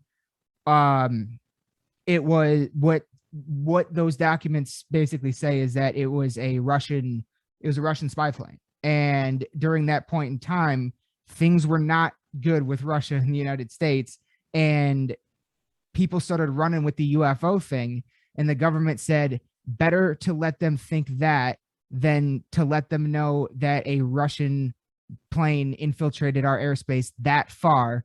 We didn't know about it, and the only reason why we probably do know about it now is because that it crashed. And the government was more happy letting the people think it was just UFOs. Yeah. So yeah. Well, it's truly a matter of national security. Yes. You know, when you have your airspace and not only just, you know, military flying around and things like that, but you have civilian aircraft. Commercial. Yeah. Right. And you know, we did a story about an airliner that reported they were at like 35,000 feet or something like that, and they saw this white tic tac shaped thing go right over the top of them. And you know, they were thinking, hey, this is probably a out of control cruise missile that, you know, came from White Sands, New Mexico, and got in the way. That would not be very good if it actually contacted that aircraft or something like that. But they're very close. They're very careful with those kind of things, and pilots have don't fly in these areas kind of a thing. They have very specific routes they have to fly, just, you know, so they don't interfere with military. But White Sands was about 300 miles away from that aircraft's flight path. And they said, you know, and the FBI eventually came out and said, yeah, well, we can tell you that it wasn't nothing from our bases. Okay. You know, so they gave the nod that it was a UAP by not saying that it's a UAP. The way they answered the question was, well, it wasn't from any base around where you were flying. Right. So make of it what you will. So. Yeah. So but I almost wonder though, if this thing of them going, it's not ours, and we don't think it's China or Russia, is it another situation where because what they're working on is so top secret, they'd rather let us think it's UFOs than what it actually is? You know what I mean? Yeah. Yeah. No. It seems like they'd be willing to lie about that. Yeah. Well, you kind of look at the what was it, the F-117 stealth fighter. Yeah. That was in development in like the late 70s. Yeah. And the thing the only way that aircraft flies is by very sophisticated computer programs that can keep the thing stable in the air, because it's not an airframe. It is a triangle. Yeah. All right. That has very weird shapes to it. So it can either deflect or absorb radar so that it is stealthy. But when people were seeing that thing fly, they were like, that's a triangle. That's a flying triangle. It's also much quieter. And they kept it that way. Yeah. Right. Yeah. And it is much quieter because they have special types of engines on it, so it doesn't give off the heat signatures to be tracked by heat sensors and, you know, seekers and missiles. And that, you said it was in development in the 70s? Yeah, like the late 70s, like 78, 79. So 10 years after we get to the moon. Yeah. So We're imagine developing where that. we're at now. Exactly. Mm-hmm. Exactly. So again, I'm not ruling out anything at this point. Yeah. And quite frankly, it could be both. It could be if that stuff is, if what the things that people are seeing in the sky is us, in big quotes there, who's to say it's not what's that word, recovered crafts, and they reverse engineer it. There we go. Reverse engineering. Yeah. Like it could be both, That's what Wright Patterson was supposed to be Yeah. famously known for, was that a lot of the pieces from Roswell ended up at Wright Pat Mhm. for that purpose. Now, what I find interesting is digging into some of the Bob Lazar claims and things like that, is that one of the craft he says was uncovered in taken to S4 in Mhm. Area 51. Mhm. What, take that for what it's worth. You got people out there that believe him like a religious cult, and you got other people that are just looking to debunk them. But he says that one of those craft, they told him, was found during an archaeological dig. Yeah. So His story is quite interesting. That thing that you it's said very earlier, interesting. the thing you said earlier about calling them in or whatever, Yeah. like Mhm. that's in a weird way, that's kind of part of his story too, because after he left working at that base, he would bring people to the outskirts of it and be like, every night there's a light show. And Yeah, because they were flying them. yeah. So and that the element that he named a number of years ago that just got proven to be real, element Yeah. 151 or something like that. Some 115, is it? Something, yeah. Anyways, And, it's a very unstable element. The Russians were able to create it for like a split second. just a second, yeah. Yeah. And, But yeah, they did it. and that he talked about one of the other big things that sticks out to me is he talks about how there was like a hand scanner that Yep. he put his hand on. They just finally got pictures of it. Like it was 100% real, and at that base at that point in time. Yeah. When was that supposed to have been happening? In the 80s? Something like that. Right? When he was out there? He wasn't out there Something for like that. very long, but No, but that's his, yeah, it's tough because once you actually start to look into his story, there's a lot that's like it's never changed. His story's never changed after all these years. He's never made a dime off of any of it. In fact, he's had his house raided and been ridiculed more than anything positive has ever come. That's, at least that's what he'll tell you. yeah. And it's but when you look into it, there's a lot, like you said, a lot of people just trying to debunk him. Well, the government tried to discredit him by deleting files so that way nobody could find him, like about his school records and stuff. Yeah. And his time working for them, of course. So, well, I think the government has found out that their last 70 years of covering things up and lying and discrediting people and things like that, it's kind of a double-edged sword. Kind of backfiring. Yeah, because you end up creating, people that see something and they're adamant about what it is that they saw to a religious fervor and will believe it to the end. And then you get the other people that are like, no, and they try to debunk everything and toe the government line. And the government's been discredited. I mean, we're here in Michigan. We know exactly how that goes. Yeah. In the 60s. Yes. Right. I mean, J. Allen Hynek in the swamp gas thing. Yep. And it shut all conversation down, right, about those things in the 60s.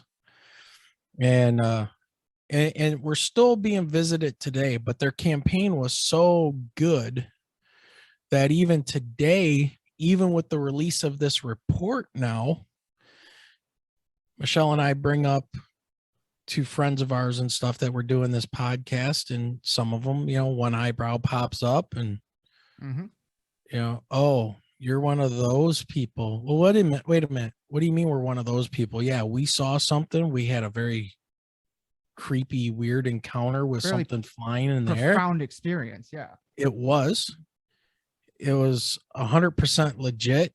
If I would have seen it myself, I probably wouldn't have said anything because of the stigma that they've, or Michelle, probably the same thing. I don't know. Michelle, would you have said anything about seeing that huge triangle if I wasn't with you? No, probably not, because even with the fact that you are with me, I'm still a little hesitant to say anything to anyone. Yeah. So, the disinformation campaign and things has been so good that, people will balk at it now, even to the fact that they've acknowledged that the Tic Tac and these UAPs are real. And there's still people out there going, so, okay.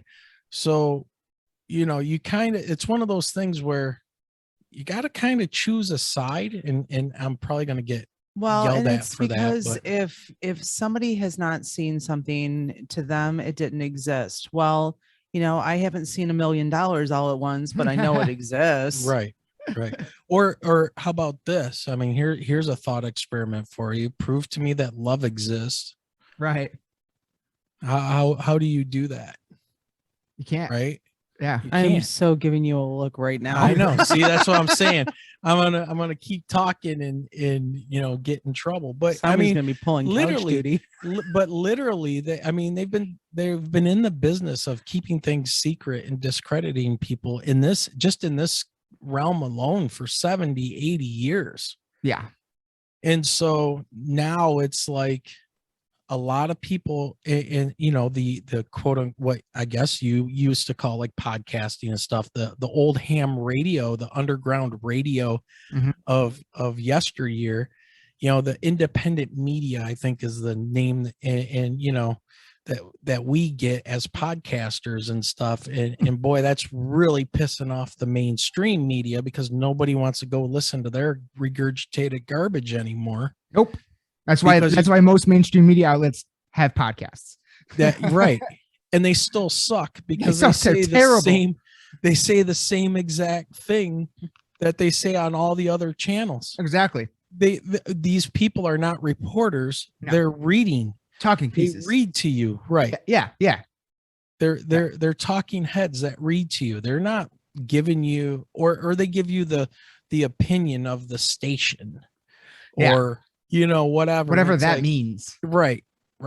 So, and that's how, for years they've been playing the X-Files music in the background when people come on to talk about UFOs and, all of this stuff. Oh, and you see the host, looking at each other out the side of their eyes and, kind of smirking. And they make their little funny joke. Well, I hope we don't have any little green men show up today in the parking lot. Which is why, thank God for people like George Knapp. Yeah, where that's what he did. He's an on-air TV reporter, and his station always took it and him seriously. He broke the Bob Lazar case all those years ago. And that was on the news. He did that not on Coast to Coast AM. He did it on the news. On the news, yeah. But see, that the media knows how to play to our minds in a certain way of tribalism. And oh God, yeah. Right. And humans wanna pick something. So in other words, let's say, politically, if I'm a Democrat and you're a Republican, I can't even talk to you, even though some of the things you might have, I might agree with. But because you're under that umbrella, right, I can't listen to any of your ideas, even though you might have a couple good ones. And I might have a couple good ones for you. Right. You won't listen to me because I'm on that wrong team. Which is insane. It's insane. That's right. Yeah. It's tribalism. Yeah. Yeah. And I think people are kind of hip to the way that the media likes to play people now, and everything is playing to the emotions. And this really, kind of showed you too, like how well in the pocket the media is for the government for discrediting people that they Oh yeah. kind of know things about. Oh yeah. So call it a conspiracy if you want, but I mean, come on. Hynek changed his views on the UFOs here in Michigan and saying, yeah, it was total garbage. We didn't even investigate it. Yeah. No, is it I don't, with that kind of stuff specifically, stuff that we now know years later for a fact, right, that what we were told was a lie. That's beyond conspiracy. That's just something that happened. You know what I mean? Like, and because it was so long ago, people that, weren't involved in it just kind of shrug it off and go, well, yeah, well, how long is it going to take, for people to find out, how many years do we have to wait and find out about how bad the coof really was? Yeah. Without saying the actual name of the bug, but is it going to be a special on 60 Minutes for 10 minutes long telling us, in 20 years about, well, they really shouldn't have done the jab thing and they should have done more testing. It really wasn't all that bad. If you do the math and figure out how many people actually died from the coof, yada, yada, Oh yeah, I'm sure it will. Absolutely. So that, yeah, there's no doubt of that for sure. I mean, everybody should be freaking out right now because you have a 98.2% survival rate. Yeah. Just in case you get the coof. Well, freak out, everybody. Let's go to concerts. Come on. Don't go anywhere. Hoard the toilet paper, hoard the water, because you got a 98.7 or 98.2% chance to survive. Yeah. And after having been in some of the crowds that I've been in the last few months, not too worried about anything. I was going to say, dude, you've been going to concerts. Yeah.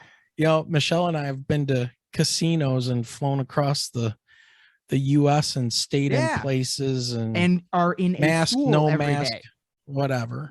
We went to, what was it, Laughlin in July, and I would say it was about a week after we got home that Nevada, 5 of their counties went back into mask mandate, and they're still in mask mandate. Yeah. Oh, wow.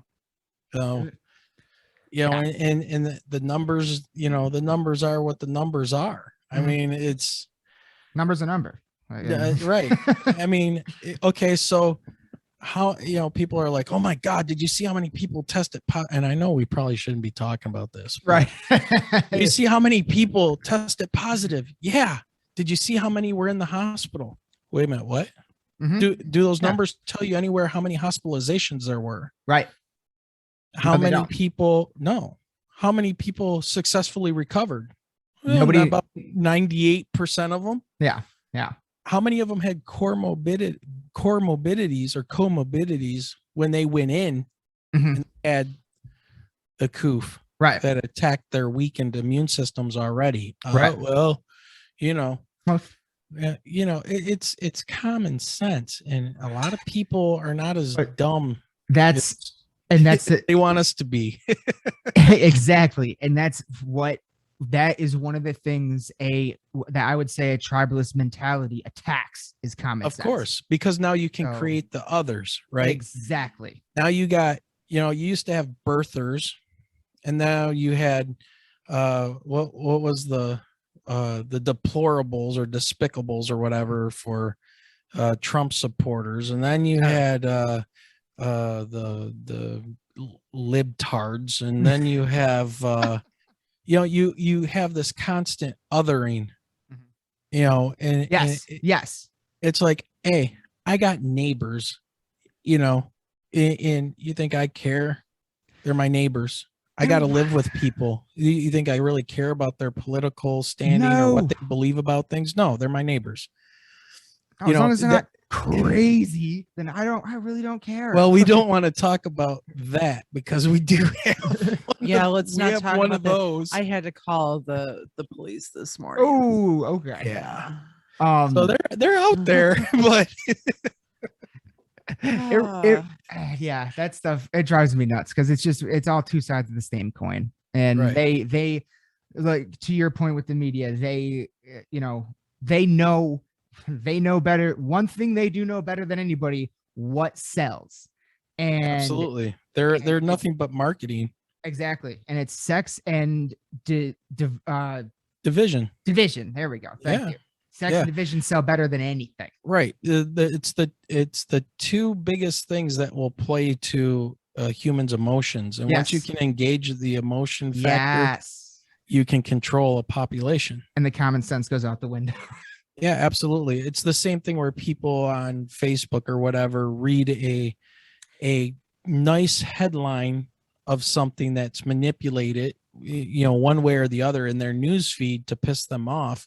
And Yes. without reading the article, they've already made a determination of what that story is, because it's pareidolia of the emotional mindset, because now it's the algorithm has created the Right. But here's the headline that will piss you off and make you Yes. think what that article actually is. But here's the thing about the algorithm is that it's not that smart. And what I mean No. by that is, like, a couple years ago now, actually, I started noticing myself, like, that would happen to me. I'd be going through Facebook, I'd see something that would piss me off, and I'd put the angry face and keep going or whatever, and Facebook would continue to show me shit like that. Yep. So a couple years ago, I stopped that, and I only interact with things that I like. So I'm only liking and hearting things and smiley faces. Now that's all I get. My whole feed is nothing but heavy metal bands and Ghostbusters and whatever else. Like, I don't get any of that stuff anymore, because the algorithm realized that it can't get me to click on that. And that's what it wants you to do. It wants to give you stuff to click on. Yeah. Well, people, and rightfully so, people were all in arms about, racial profiling and stuff done by police and things like that. And, hey, more power to you. If you can prove that, absolutely, that shouldn't be done just because, you think somebody's of a certain race, they're already guilty of something. Right. But why isn't everybody freaking out about digital profiling? They should be. They should be. They should be, absolutely should be. Arguably the most valuable commodity on earth right now is our data, and we give it away for free. Yep. And our locations and what we like, what we dislike. And then those microphones are on your phones all the time, and they're listening and they're looking for keywords. The next thing you know, you go into your news feed and you'll see an advertisement for another concert coming to town. Yeah. Oh yeah. Yeah. Right. Exactly. Oh yeah. Exactly. Absolutely. Yeah. Yes. Was it, I think it might've been on your podcast. That somebody pointed out how, like, you can't even take the batteries out of our phones anymore. Correct. Yeah. Yeah. I forget who was that said that, but whoever I think that was Big Will from Band of Bearded Brothers. Yes, I think you're right. And that just set a fire off in my head. I was like, I didn't even think about that. Well, it's to the conspiracy / paranormal realm of, mind control, and manipulation. Yeah. I mean, that's, and people have been studying the human mind for centuries, and they learned, the Nazis were great with, blaming everything on the Jews. Yep. There was their other, right? Yep, 6 million people were wiped out. Yeah. You know, you could even look at people like Genghis Khan. Oh yeah. He's a great example. Anytime Stalin. someone, hell, even warring Native American tribes. Absolutely. They still found a way to call them the other ones the other. That's right. It's That's right. insane. And that goes back to that whole tribalism thing. Yeah. It's kind of it's a flaw of humans, unfortunately. But how do I want to say this? You dislike things based on what's around you, your environment, your worldview, your experience. So you discriminate. You could say, I don't like McDonald's. Right. Well, you're discriminating. You don't like McDonald's. Mm-hmm.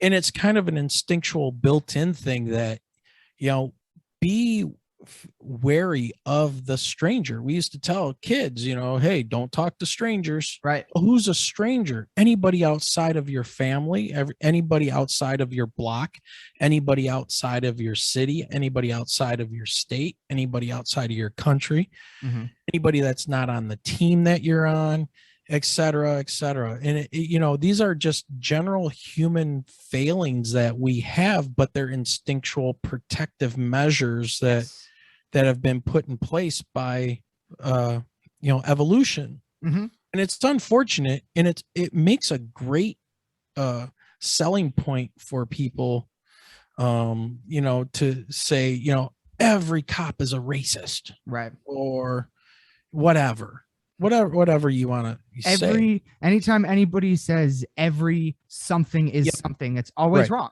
You're always wrong. but then they'll generalize like that. Yes. But you can't generalize them like that. And see, that's where things get ugly. And that's why you have this division, because you're going to tell me you're all inclusive. Really? Then why are you even telling me about my bad thoughts? Right. If you're inclusive, you shouldn't care. Right. And that's why, Big Will and I were talking about, it really breaks down to the individual, and that's what made this country so impressive, was that the individual had the power, not the state, not, it was all individual rights. Right. And now we seem like we want to get away from that. It's like group rights now are what are becoming a thing, depending on what group you belong to and what check marks you have in your box. And so the division just continues and continues and continues. So one thing that you said that I've heard you say this a few times before on other episodes, and it does surprise me the more that I think about it, is that whenever you'll bring up to certain people the whole UFO topic or this podcast or whatever, you'll get an eyebrow, or you're one of those kind of people or whatever. Yeah. It's so weird to me. That's weird to me, because take out the Tic Tac, the recent government admission and all that stuff. Look at shows on Netflix, on Hulu and Prime especially, and Travel Channel. Travel Channel is basically a paranormal channel at this point. It's all ghost and UFO paranormal stuff. It's all it is. It seems like it's all that's on that channel now, ever since Ghost Adventures started on there back in 2005. And it's interesting to me that they obviously know that this, like, people are consuming this stuff. People are, I feel like, more ready to believe in this kind of stuff than really ever before, possibly. And yet you're still getting those sort of reactions. That's so, because like it's been a long time, I guess, since I've gotten a reaction like that from someone. And anytime I have someone new on the show, the last question I always ask them is, have you ever experienced anything you would describe as paranormal? Right. And either it's, oh no, not really, or someone cannot wait to tell me something that happened. They're always excited about it. So that's strange. It's a kind of a bummer that you guys are having those reactions from time to time, because it does seem to be something that is, it seems like all the the crap, the game that they played that cover everything up and misinform everybody. It seems like a lot of that stuff might be starting to wear off on people a little bit. Well, I think it's probably a very much a generational thing, and it probably has to do with like your career, That's where you are in your career and things like that, where people will be like, as you're saying now about the Travel Channel. I haven't watched any of the Travel Channel in years. I mean, when I say years, probably years, like lots of years. I haven't watched anything on the Travel Channel, and I didn't. You're telling me all these shows now are all basically like UFO, and well, that's what the kids, of this generation are growing up and able to see all the time. When I was growing up, we had In Search Of. Yeah, I love In Search Of. Mysteries. One of my favorites. Right? And then we had the crackpots on the AM radio stations at 1:00 in the morning from Coast to Coast AM or whatever shows, and the crazy conspiracy theories and theorists out there that were talking about reptilians and Mhm. you know who really runs the world and this, that, and the other, and they're still going strong. Oh, But those were all my generation growing up listening to this. A lot of people you know, knew that these people were crackpots and then blew them off because of Right. what was sold to them Yeah. about what these people were saying, that there might be a little bit of credibility to something that they're saying. Mhm. You know, again, it's that nuance. You got to be able to pick out, you know, you might not, you don't have to agree with everything somebody No. says to agree with a couple things that they might say or to Yeah. make you think. I mean, one of our mutual favorite, I don't know, I guess you could say podcast guests in recent years is, of course, Graham Hancock. Yeah. And, you know, he did at one point in time release a book suggesting that the world was going to end in 2012. Like, you know what I'm saying? Like that's okay. Like I don't fault him. You know, I still, just because I didn't necessarily agree with that thing doesn't mean the stuff that he's doing over here is That's right. You And know? he still gets painted as a, you know, a crackpot. Mhm. But if you read his America Before, Mhm. you know, Magician of the Gods and things like that, he's taken a very journalistic approach because nobody else is doing it. Everybody is just signed off on ancient technology and stuff. It just signed away to just giving it to the academics. Yeah. Let the archaeologists deal with it. Why do I care about what these giant skulls are doing on Easter Island? Right. Yeah, you know, I saw it's okay to accept that the few thousand humans that were alive after the last ice age in North America wiped out 180 species yeah. of megafauna that probably hunted them down like nothing, but we wiped out not 180 animals, Right. 180 species of animals, of megafauna, anything over about 100 pounds. We killed everything with All of 'em. spears. Yeah. All The of 'em. spears. Yeah. It seems a little ridiculous. Right. But we wiped them out from North America down to South America, you know, because you know, Native Americans and way back then had no respect for hunting and gathering and knowing their Right. prey and Yeah. you know, come on, but people accept it, you Mhm. know, and that's kind of that. This might for me with that kind of stuff, it's very easy for me to not accept that because I learned that in school. And since I've left high school, I've found out many things specifically from history class, but also a few things here and there from science classes were bold-faced lies that, you know, a Sure. teacher stood up and told us, and it was absolutely factually incorrect in every way. And so this idea that we don't have full grasp on human history, it seems obvious to me in a lot of ways. It's like, of course we don't. Y'all, when I was in second grade, you told me that you know, Christopher Columbus, and he was a great guy, Paul Revere, you know, and he never stepped foot in North America, and he was a monster. And like they all were. They all were. Humans are nasty. Yeah. you know, they conquered lands. It's how humans survived. I mean, yeah. You know, okay, so what are you going to blame all current humans now with the last name Columbus? Right. What are you going to do about that? There's nothing you can do. It happened in the past, No, but yeah. it's what humans did and still kind of do. We're actually taking that kind of warfare and we're going to the digital age with it. Yeah. With, you know, the social media and stuff. But no, you're right. It's There's a lot of stories they told us that you find out later aren't true, and so that makes you go, well, what else? Like, did Ben Franklin really have a lightning strike a kite that he was holding? Like, really? You know, exactly. I don't. It doesn't seem legit, but maybe, I don't know. Right. Yeah. One of my I'm trying to remember what one of my favorites here. Let me see. Let me think about this. It's right on the tip of my tongue. Oh, I can't remember. I lost my train of thought. The coffee's not working yet. One, But- I did have like an I can't remember the name of the class. This was by the time I was at MSU, and it was a class actually talking about a lot of things that Graham Hancock talks about, like that we talked about earlier, how there was the ice sheet over Michigan, and there's the way, like that kind of science class.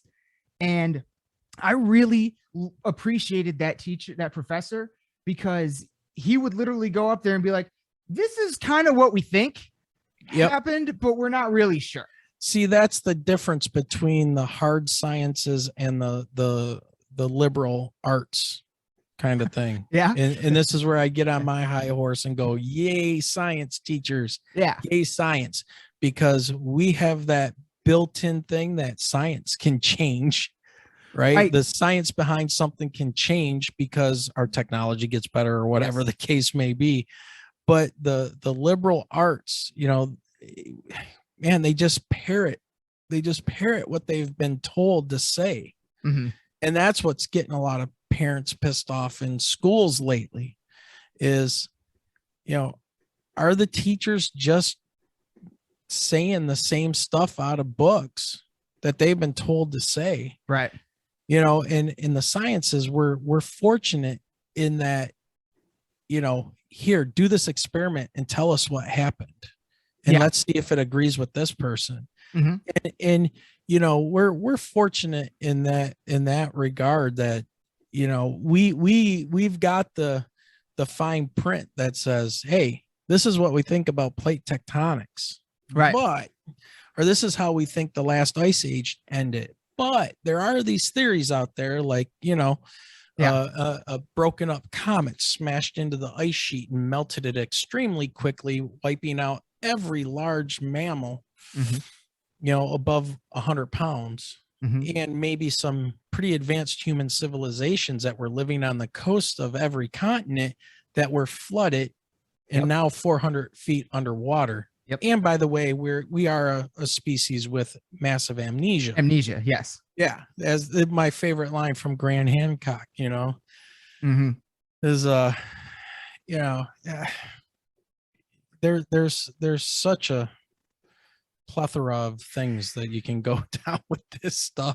It's fun. I think it's fun though, because to me, like not knowing, I prefer living in an undiscovered world. Like I'd much rather live in a world where that is still filled with maybe monsters and mysteries, as opposed to, no, we've got it all figured out. See, that's the one thing. And I think I said this in one of my recent interviews, me and Michelle, we did, I want to say when we had Christina Gomez on, I said, or it was either, or maybe, oh yeah, she's awesome. Or it might've been Richard Serrett.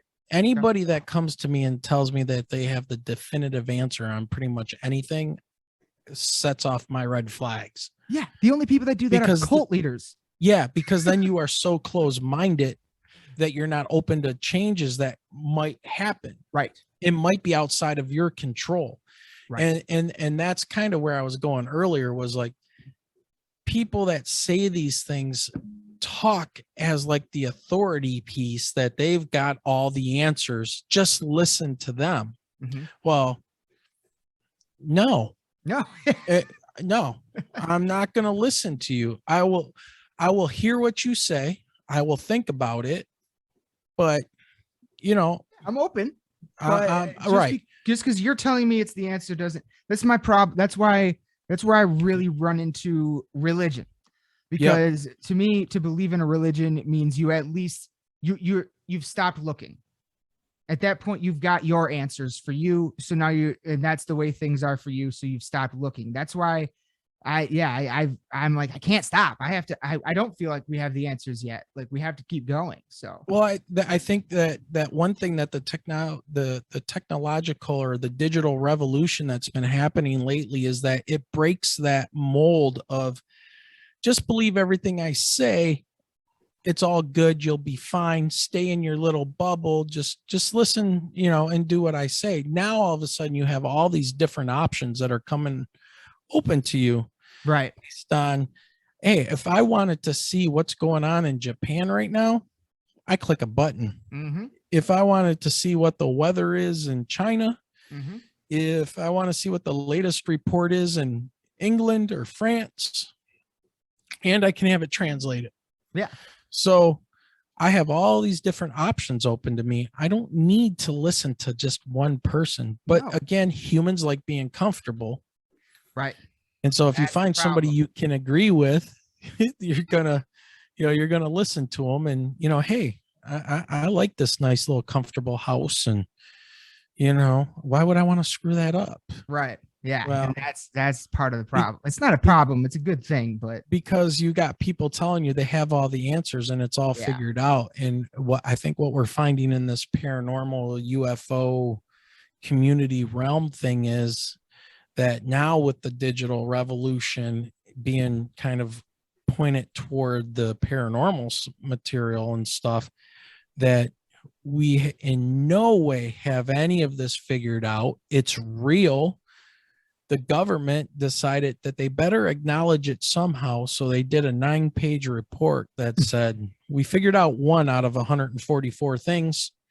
and also we're not looking back that far. Right.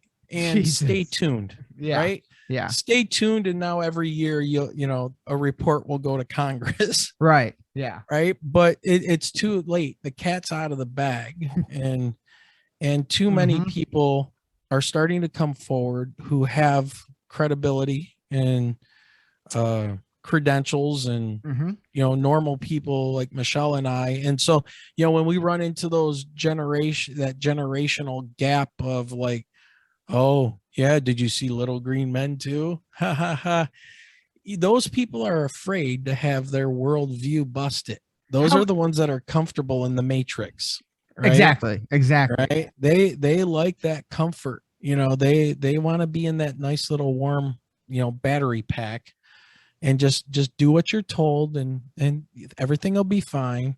Well, when something comes along and causes a bunch of chaos in your life, like, I don't know, driving at 2:30 in the morning and you see a triangle floating in the sky with 3 lights in it that's the size of a damn Walmart hovering Yeah. above the road, and then turns, it rotates, it's not moving, it rotates as you get on the expressway, then starts matching your speed as you go south on the expressway, and then Yeah. disappears. Yeah. Yeah. Okay. Yeah. Yeah. Worldview blown. Shattering window. Right. there. Right. Yeah. So, and here we are living the fast life back then of playing bingo. And we weren't even that old, man. No. It's like, but it was, something fun that we did on Friday nights, just go and hang out and play stupid bingo to, 2:00 in the morning, maybe win a little bit of money.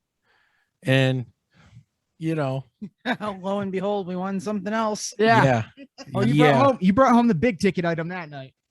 Yeah. My that's God. not something I was expecting. No. So, and that's what I mean. So, What do you think it would be like?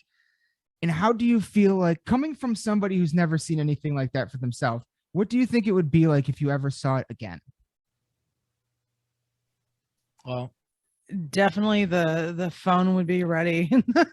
Okay. So yeah, you'd be more ready to take a picture or something like that. yeah. And I'm going to say, just, for the record, why we didn't get any photos or anything. That was the furthest thing from our minds. Number one, I was driving. So yeah, you can't touch the phone while you're Right. driving. I never Yeah. do. And I was driving at a very high rate of speed once I saw what we saw. And when you first, approximately how long was your experience? Maybe a couple minutes, maybe. Okay, exactly. Right. You're gonna Until spend we lost sight of it. You're gonna spend most of that time trying to figure out what it is, trying to figure out what the hell am I even looking at Yeah. right now. the before I last thing grab on my my phone. mind. The last thing on my mind was, Michelle, get a picture of that. Yeah. Film that. And it wouldn't have turned out anyways, I'm sure. You should. You know, with as dark as it was, with the weird lighting and things, and cameras on cell phones, they're great for selfies and pictures and good lighting and everything else. But those lenses are garbage for filming anything lit up in the sky, or you know, they're not designed for that. The But new ones are quite nice. Yeah. I don't have one, but my Aaron and Preston, my cousin Preston, have shown me theirs, and I'm like, holy shit, they're really nice. Yeah. And of But course, no, if I saw something like that again, now it'd be a different story. Yeah. You know, it would be, okay, I'm going to actually stop. And Yep. I'm going to try to get some kind of photos, and I'm going to observe, record yes, everything that I can, because I'm not going to be in that fight or flight mode. right, I'm now into that inquisitive mode of, right. all right, what are you? What can I really see? How close can I get to this thing, instead of let's get the hell out of here. Right. Now, Guy and a couple other people that we talked to, you know, said that they actually had a communication Right. when they saw their triangle south of Flint, where they were like, you don't belong here. Right. Now, was that something that was going on in my head? Was I receiving that as well? And that's why I wanted to get out? And by communication, I don't really, know. it was a feeling that they had. Yes, right. I don't Mhm. remember them saying, I heard the words in my head. It was just this feeling that they were overcome with. You got instantly hit with fight or flight. So it kind of seems like the same thing to me. Yep. And of course, you know, during that 2 minutes, Michelle has her now famous line. When did our military get something like that? You guys should definitely put that on a t-shirt. Yeah. Have a triangle floating there and have it, you know, when did the military have that? That'd be a great t-shirt. Of the night. Right. So you're literally, it's an example of you're seeing something that shouldn't be there. It makes no sense logically. And you're just trying to figure out what it is. And you have less than 2 minutes while you're driving at a high rate of speed to do it. Like, of course you're not going to grab your phone. No, no, I probably wouldn't have even been able to find my phone wherever it was in the vehicle at the time to use it. Right. And mine was in my purse. Right. And my purse is on the floor of the Jeep. So And she was we're driving the Jeep tonight that night. All right. yeah. Oh yeah. And she was doing the observing, you know, she was on the passenger side. Right. Yeah, that's absolutely your encounter is absolutely fascinating. The whole your guys' whole story, honestly. You know, starting the Facebook page and really not even being into any of this, and then all the things exactly, and all the things that you've discovered, like you said at the top of this one. You're like, I didn't even know half this stuff was out there. Like, like, had you heard of Graham Hancock before this? Had you heard of the missing 411? You know, all that stuff. I've heard. As for Graham Hancock, I heard mentions of this book that he wrote, which was the Magicians of the Gods. Yeah, of the Gods one, right? Or Fingerprints. Which one was the first one? I think Fingerprints was the first. Yeah, so I heard mention of that book, and I knew of this Ancient Aliens show on the History Channel, which, you know, that's a big show. From a pop culture standpoint, I knew of some things. I mean, you just kind of pick up things by osmosis, I guess, and you know, it just kind of seeps into your brain, and it's in the zeitgeist. Yeah, exactly. Yeah. Right. You see a commercial for something, it puts a little bug in your brain, and it, you know, it fires off, you know, 3 months later. Oh yeah, I know, you know, but you know, it was nothing like that I was following every word of Stanton Friedman. I didn't even know who that was until recently. You know, Stephen Greer, you know, and then digging into Graham Hancock, and then Randall Carlson. Great. Right. And then Richard Dolan, and holy smokes, like all of this stuff that's out there. It's like, oh man. No. So it was like, you know, I didn't know of any protocol or whatever you're supposed to do in a situation like that. It was no, we're gone. see ya as fast as I can get this thing going. Yeah. And yeah, so well, let me ask you that same question back to you. Now this will be interesting because of my lack of pre-programming and following the television shows and stuff. Mhm. Now, you haven't seen one of these things yet. Mhm. What do you think your reaction kind of coming up in this? You're a younger guy, you're kind of the target audience of like a Christina Gomez and Yeah. her bridging the gap of taking the old fogies information and taking it downstream to the new kids. What would you do? How would you handle a situation like that?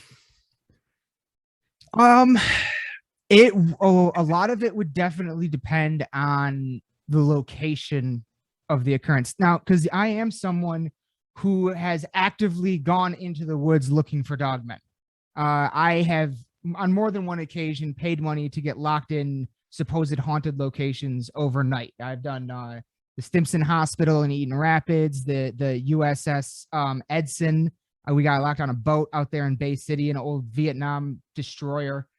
We did the Randolph Asylum in Indiana. We've done a handful of these locations where we actually actively go. Fort Wayne in Detroit is probably the most active place I've ever been. The Dundee Mill down there in Dundee, Michigan. Okay. All these places I've been like locked in overnight. So I actively look for this stuff. I have amassed a small collection of evidence and experiences, but I have yet to find the thing to have the experience that makes me go, oh my God, I'm seeing it. Like I'm actually seeing it for the first time. If it were to be something like that, if it were a situation like yours, where I'm moving at a high rate of speed on a freeway, again, yeah, it would kind of, if I were moving at a high rate of speed on on I-69 in between Lansing and Flint, which is a trip I have done well over 1,000 times. I know that road like the back of my hand. I could do it blindfolded probably. If I saw it out there in the middle of the night, I would have zero issue probably pulling over to the side of the road and just stopping to take a look at it if I felt like that's what I needed to do, because it's stopping on the side of the freeway at night. That's dangerous. But if there was no really other cars around and it was moving to the point where I'm like, if I want to keep seeing it, I have to stop. I feel like I would pull over and observe it. If I were like on a back country road, and again, by myself, that might be a different story. That's the making of a movie right there. that's the Betty and Barney Hill case. I mean, yeah, that's kind of a different story. I definitely think I would be scared. I definitely think the adrenaline, the hairs on everything would be on end and the adrenaline would be pumping. But it's something you would probably you have a level of desensitized. Yeah. Right. You've been desensitized to that aspect of it. At least if you've seen if you saw something like that, your reaction would probably be different, like you said, based on your location. Yes. And it's what I would say is I would assume that I would be like, I'm finally seeing something. We got one, from Ghostbusters. That would be, but because this is stuff that paranormal things are things that I actively go out and are experiences I try to have. How do you go looking for UFOs? So I've never like really done that.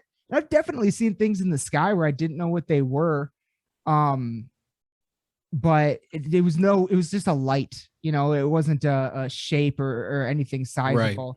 There's this one thing here, there's twice I saw this thing and I think I actually figured out what it is, but in the middle of the city in East Lansing, Michigan, across the sky, there was just a line of red lights, like little red lights. And for the longest time, I thought they might've been like, those like Chinese candle things that you let go. Oh, the Chinese lanterns. Yeah, but they were way too in a perfect line. They weren't deviating at all.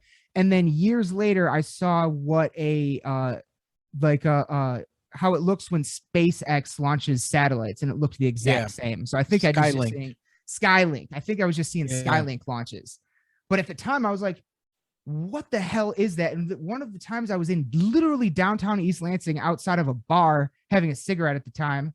And I'm standing there around a bunch of people. And I'm like, is nobody else seeing this? Like, what is that? And nobody could tell me what it was at the time.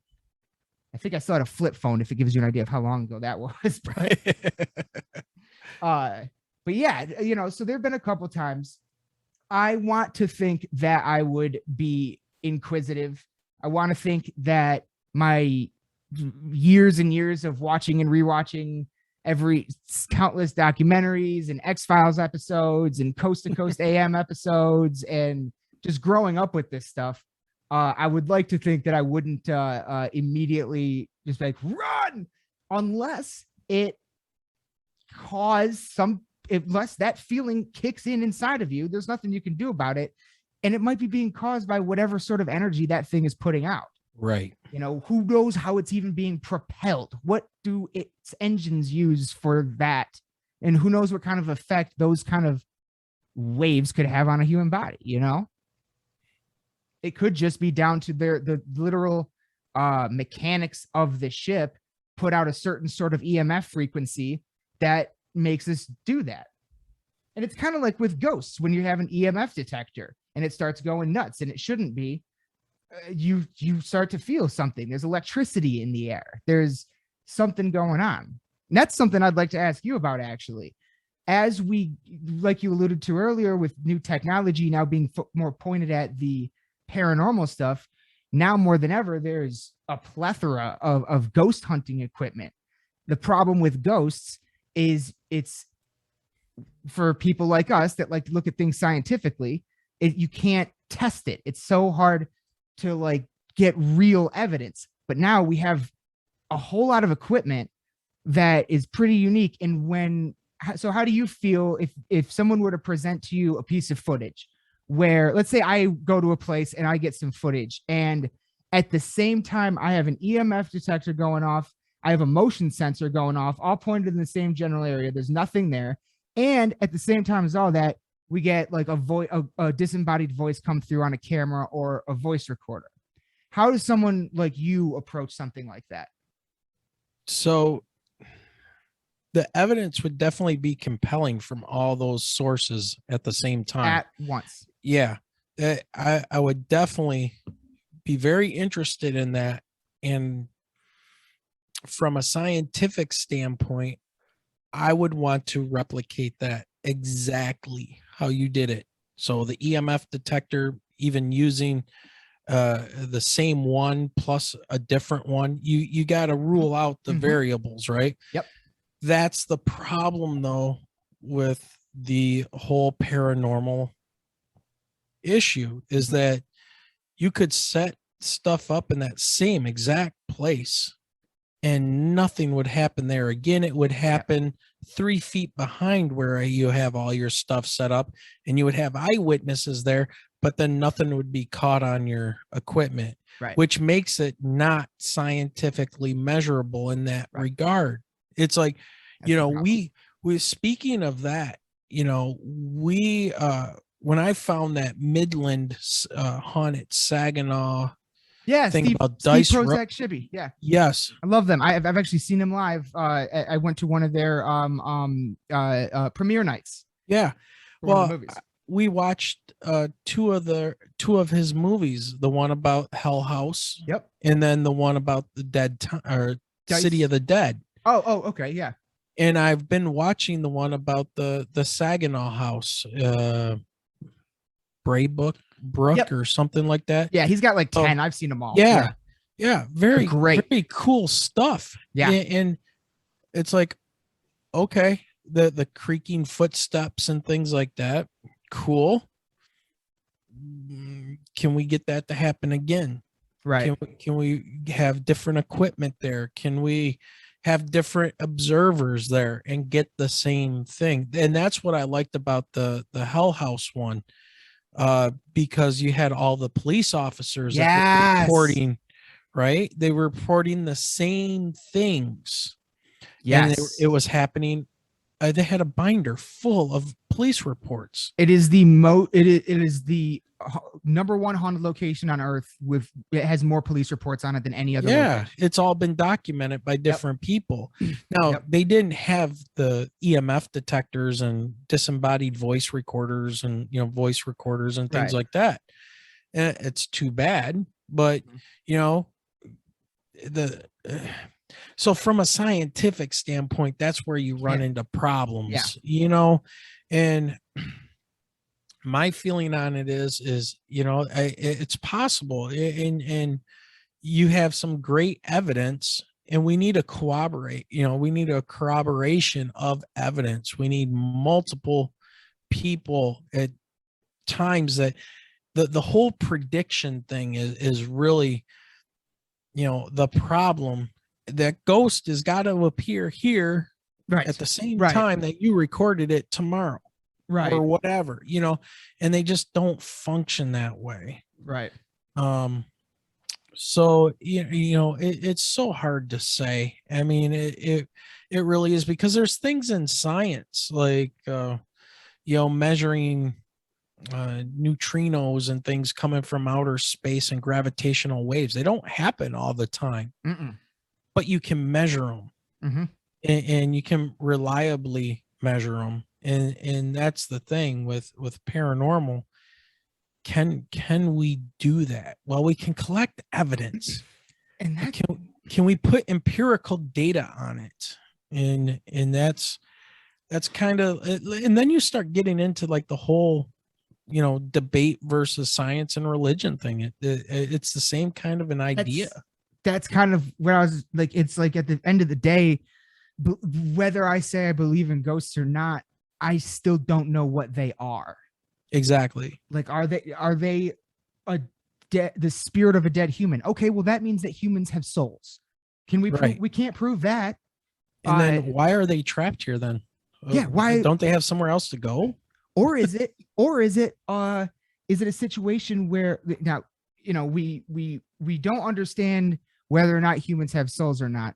And I would also argue something we do not have a very good grasp on is what time is and how it actually works. And are these just like slippages in time? Like, are we just like once in a while, is there just does something from the past show up, or are we seeing stuff from the future? What if a ghost is like someone that's going to be there in 10 years or something? I don't know. Well, now I you're can't starting to get explain what they into, are. well, you're starting to get into the realm of what is consciousness.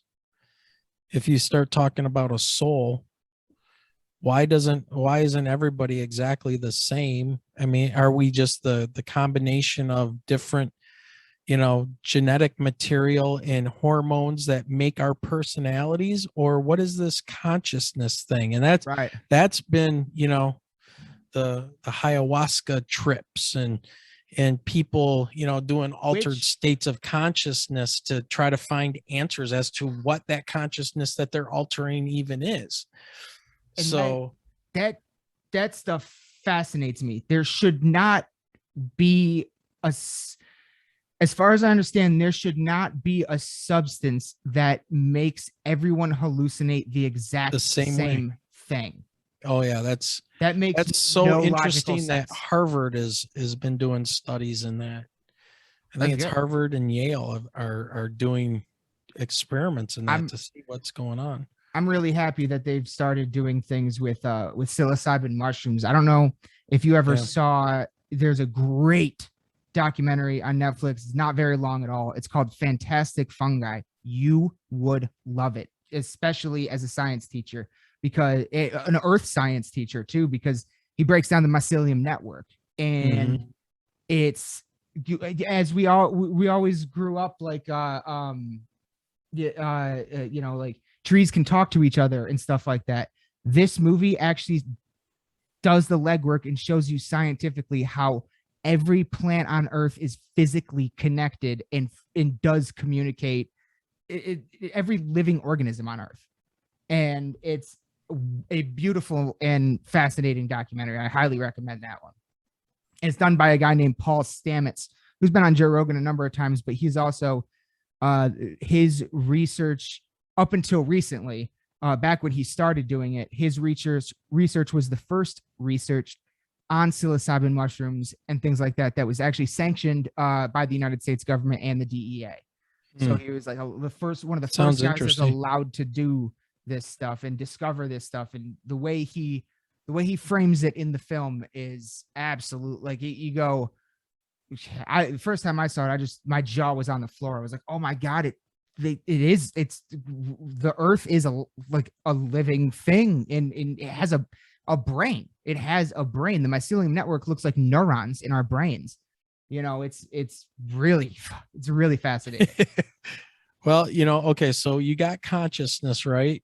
And that's related to the soul and that being self-aware, kind of a thing that you are alive in some way as an individual. Like you can take a cat or a dog and stick them in front of a mirror and they'll act like they're seeing a new animal. Right. So they're not really self-conscious yet. They're conscious enough, at a different level. But then, you brought up time, and I always found time to be a very interesting thing because the universe doesn't care about time. It doesn't function in time. We do. And the only thing that we use time for is so that we know our place in the universe. It's just a measurement. It's just a measurement of where you're at in this huge vastness of the universe. Cosmos. It's so, I don't think there's like slips in time and things like that, but I think there are things that are happening in the universe that make us perceive that there's that kind of stuff that could happen. And so, time is interesting because, it's not space and time, it's space time. Yes. Right. Yes. So, you talk about quantum physics and things, and you start going down those rabbit holes, and you end up with a big rabbit hole right in the middle of your brain trying to wrap your head around all of it. But, time doesn't matter. Like we say, the universe is 15 billion years old, 15 and some change billion years old, based on experiments and observations and many people doing these things. Okay, fine. Explain to me what 15 billion years is. Yeah. Can you? No. I mean, we live in a little microcosm of time, 70 to 100 years, something like that. Oh yeah, even thinking back 1,000 years ago, how do we relate to that? It's a number. You can't wrap your mind around it. That's why, we can't even think about like how did our grandparents live with no electricity and no phones and no running water, and they had to go to a well and they had an outhouse. And what did they do all day? Right. How did we survive? It's like, my God, we can't even deal with the measurement we've created. Right. Right. We've created time so that we could know our place in the universe, but we can't deal with it in our own heads. Right. So that vastness. So, those are concepts, the soul, consciousness, and all that. And then I think that's where you get into your mushrooms and your psilocybin and ayahuasca and the altering your consciousness so you can slip, I guess you could slip out of that realm of time. The thing that you're locked in. Yeah. The door. Yeah. So, and there's some people that say that, we have, and I kind of believe this, we have a lot of untapped potential. And we're kept in these square boxes we call houses and kept comfortable, and we deal with the glow of the the screens, and we get people telling us every day what to think and what's a good behavior and what we should eat and what we should do with our time and what video games to play and what shows to watch and what podcasts to listen to and all of this stuff. But what else could we possibly unlock with our brains, with our creativity Yes. that is kind of being stifled and controlled by all this other distractions? Yes. So what untapped potential do we have? And I think a lot of ancient people knew this already, Yes. right? So I think that they were aware of this in this other realm, and it's hard to say, man, but I'm getting on board with this whole thing that you can go to a different place because all these people are having these same experiences without knowing anything about a previous trip that somebody took on ayahuasca, and they're drawing and describing the same entities or Yes. whatever they are, The geometric patterns that they see. yeah, which is interesting, because if you start digging into sacred geometry and numbers and Yes. things like that of how the universe functions, you see those same patterns emerge. It's always the same patterns, and usually it's the number 9 that keeps appearing. So which is funny, because you were talking to me via email about some certain synchronicities and stuff that was going on, dude. We have some very bizarre synchronicities, especially when it comes to numbers. Very strange stuff. But I love that. I love it. Whenever I see a synchronicity like that, for whatever reason, the thought that goes through my head is, oh, I'm on the right track. Like this was supposed to happen, kind of a thing. I don't know why I think that way, but it just always pops in there whenever I see stuff like that. But, we got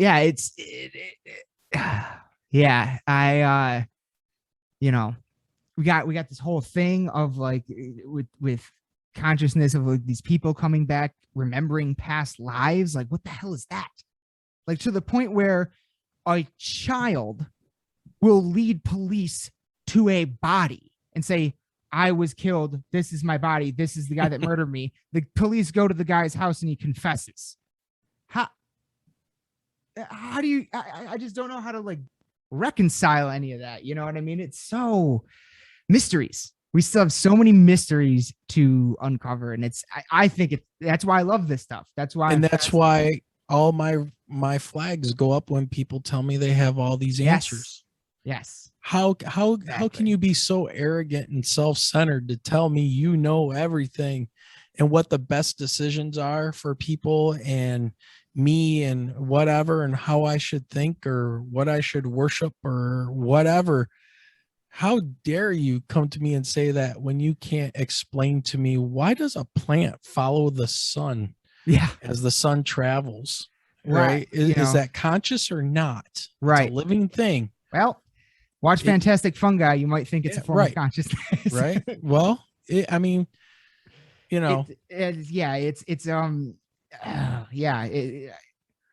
don't have, they definitely, it's like Carl Sagan, the hubris of man,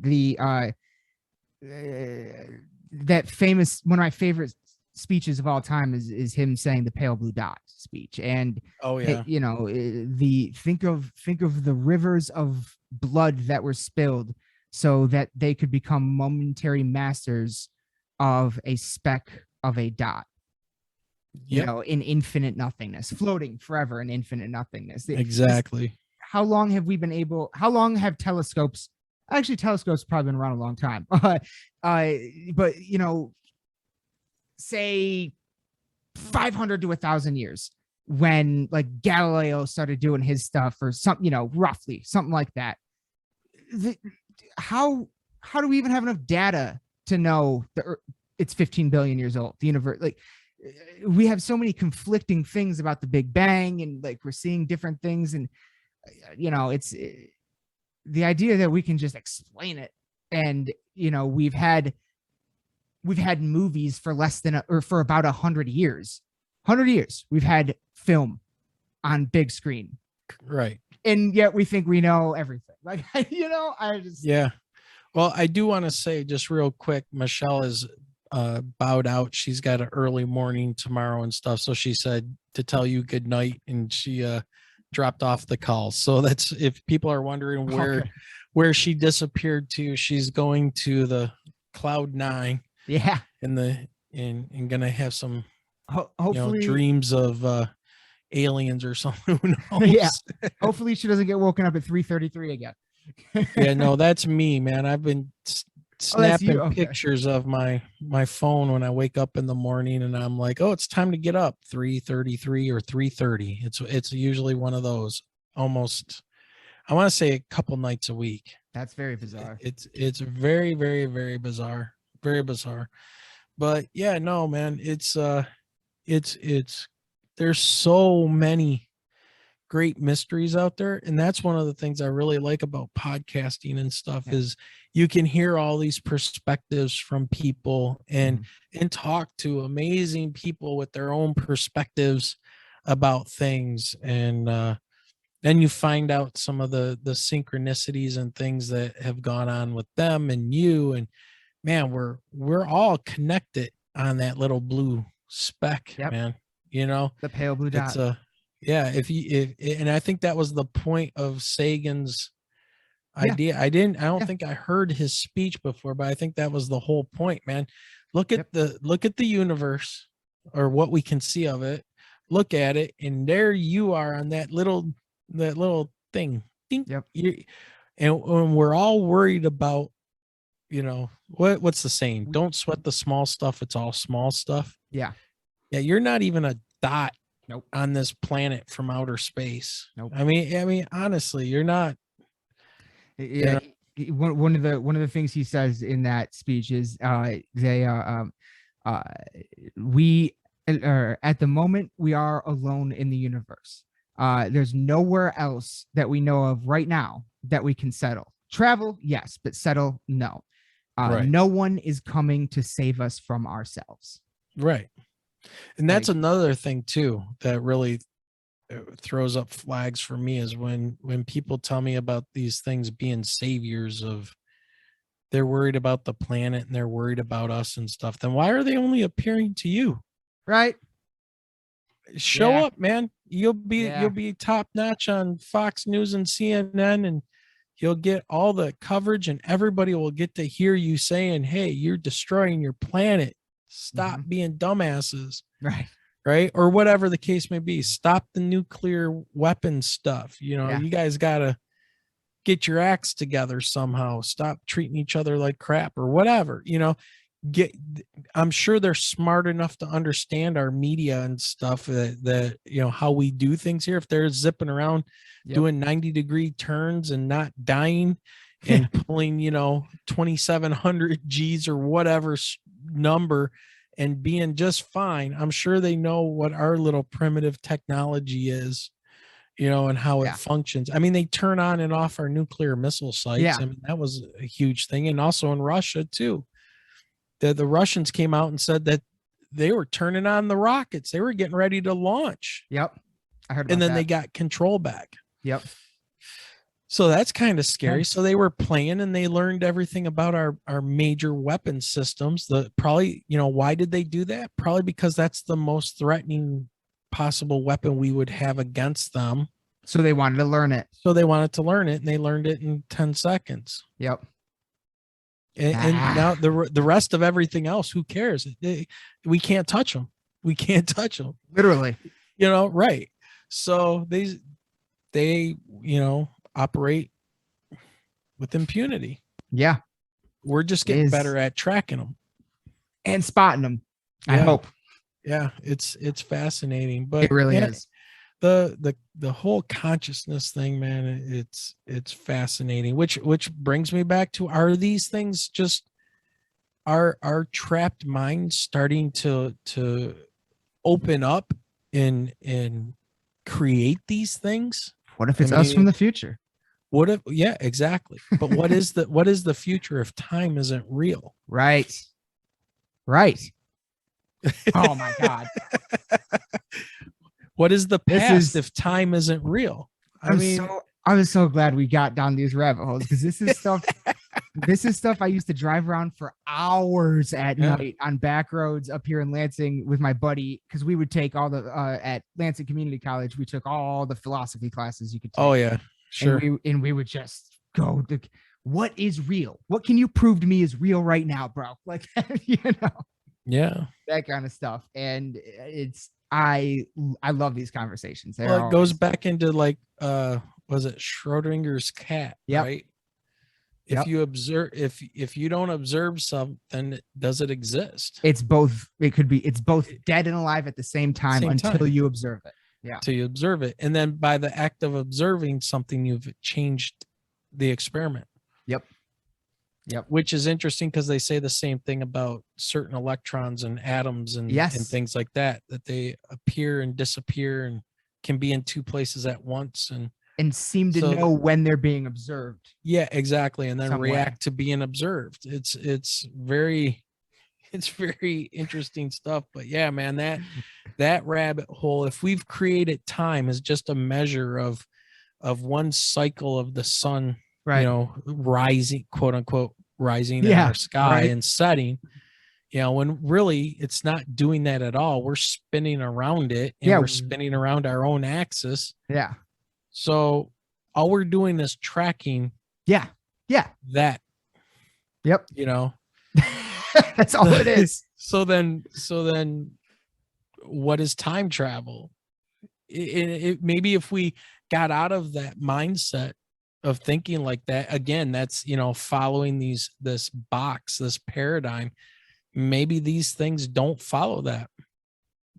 If they're not confined by the thoughts of time, then, maybe that's why they can go so fast or do the things that they do because, well, what is time? What is distance? Distance is right in time. And again, it's time out of the equation. And it's space time.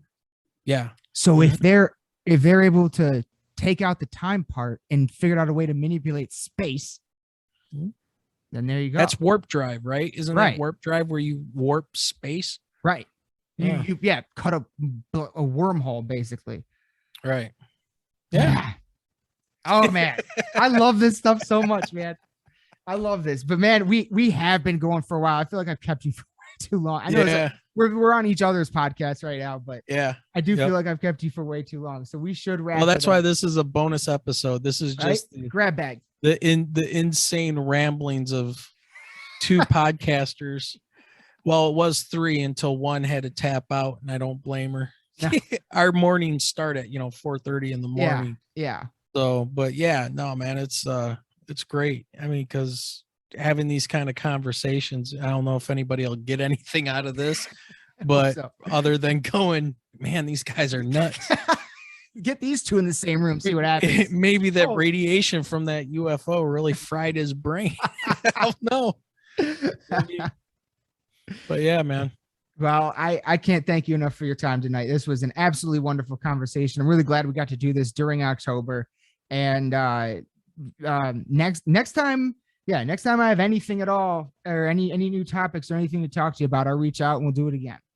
Yeah. What I was thinking too is like if you come up with some of this stuff or you got any ideas, or if I come up with any ideas, I think you should jump on the recorder, record it, clean it up a little bit or whatever, and we can do like a little like correspondence on the, here's Aaron's thoughts of the day from this point, and we can just drop the recording into the podcast and have it like be part of like a news section or something. I don't know. Yeah, I mean, but, I could, especially if I do any more haunted locations before the end of the year, and I actually experience anything, I'd be happy to send something like that. Yeah, that'd be cool.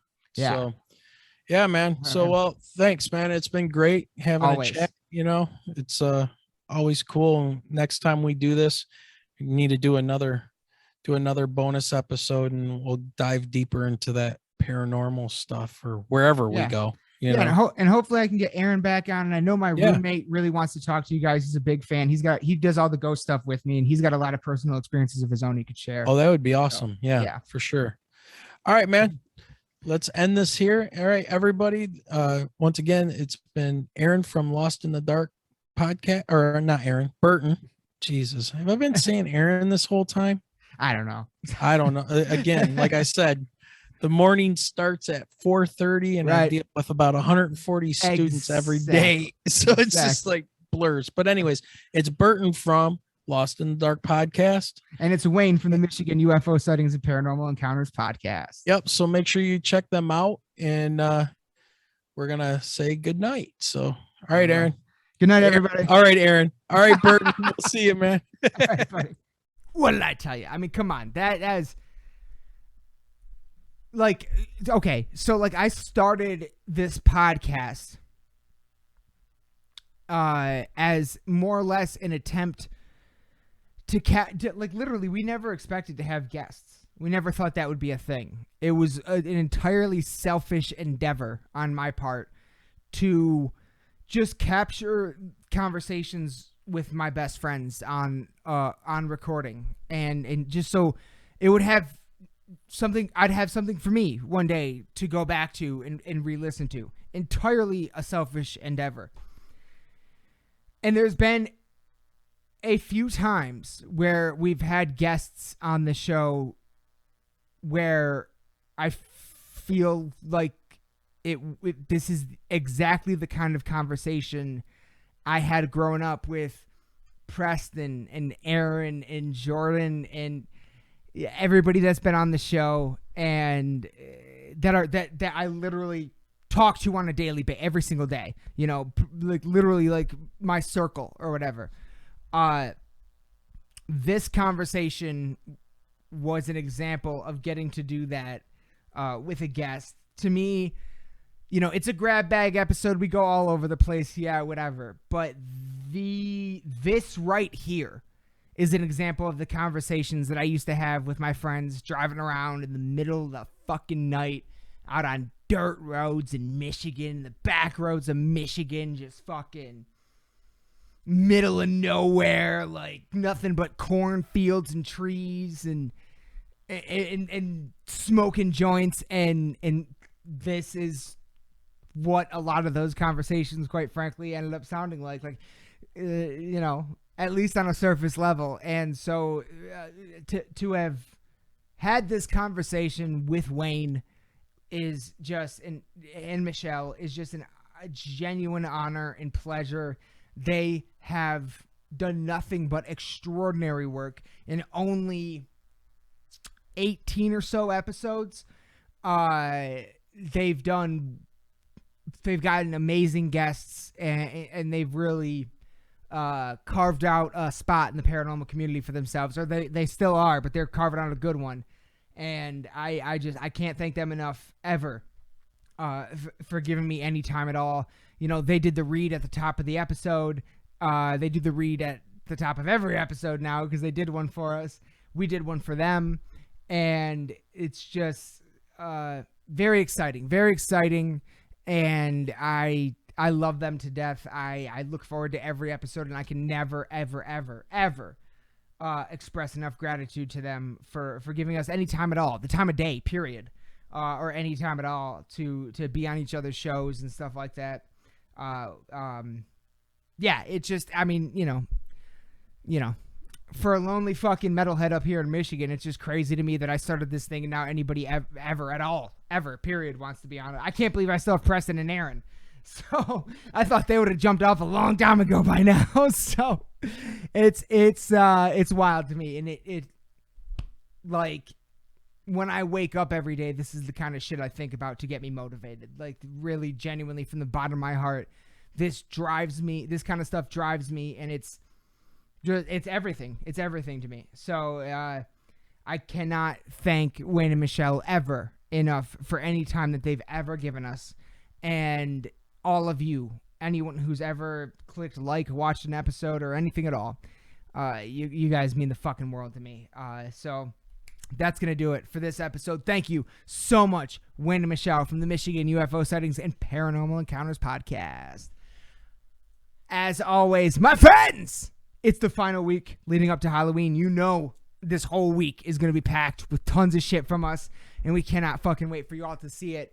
But until next time, everyone, you know the fucking drill. Raise your fucking horns and bang your goddamn heads. Listen to all things Wayne and Michelle from the Michigan UFO Sightings and Paranormal Encounters podcast. Look it up now.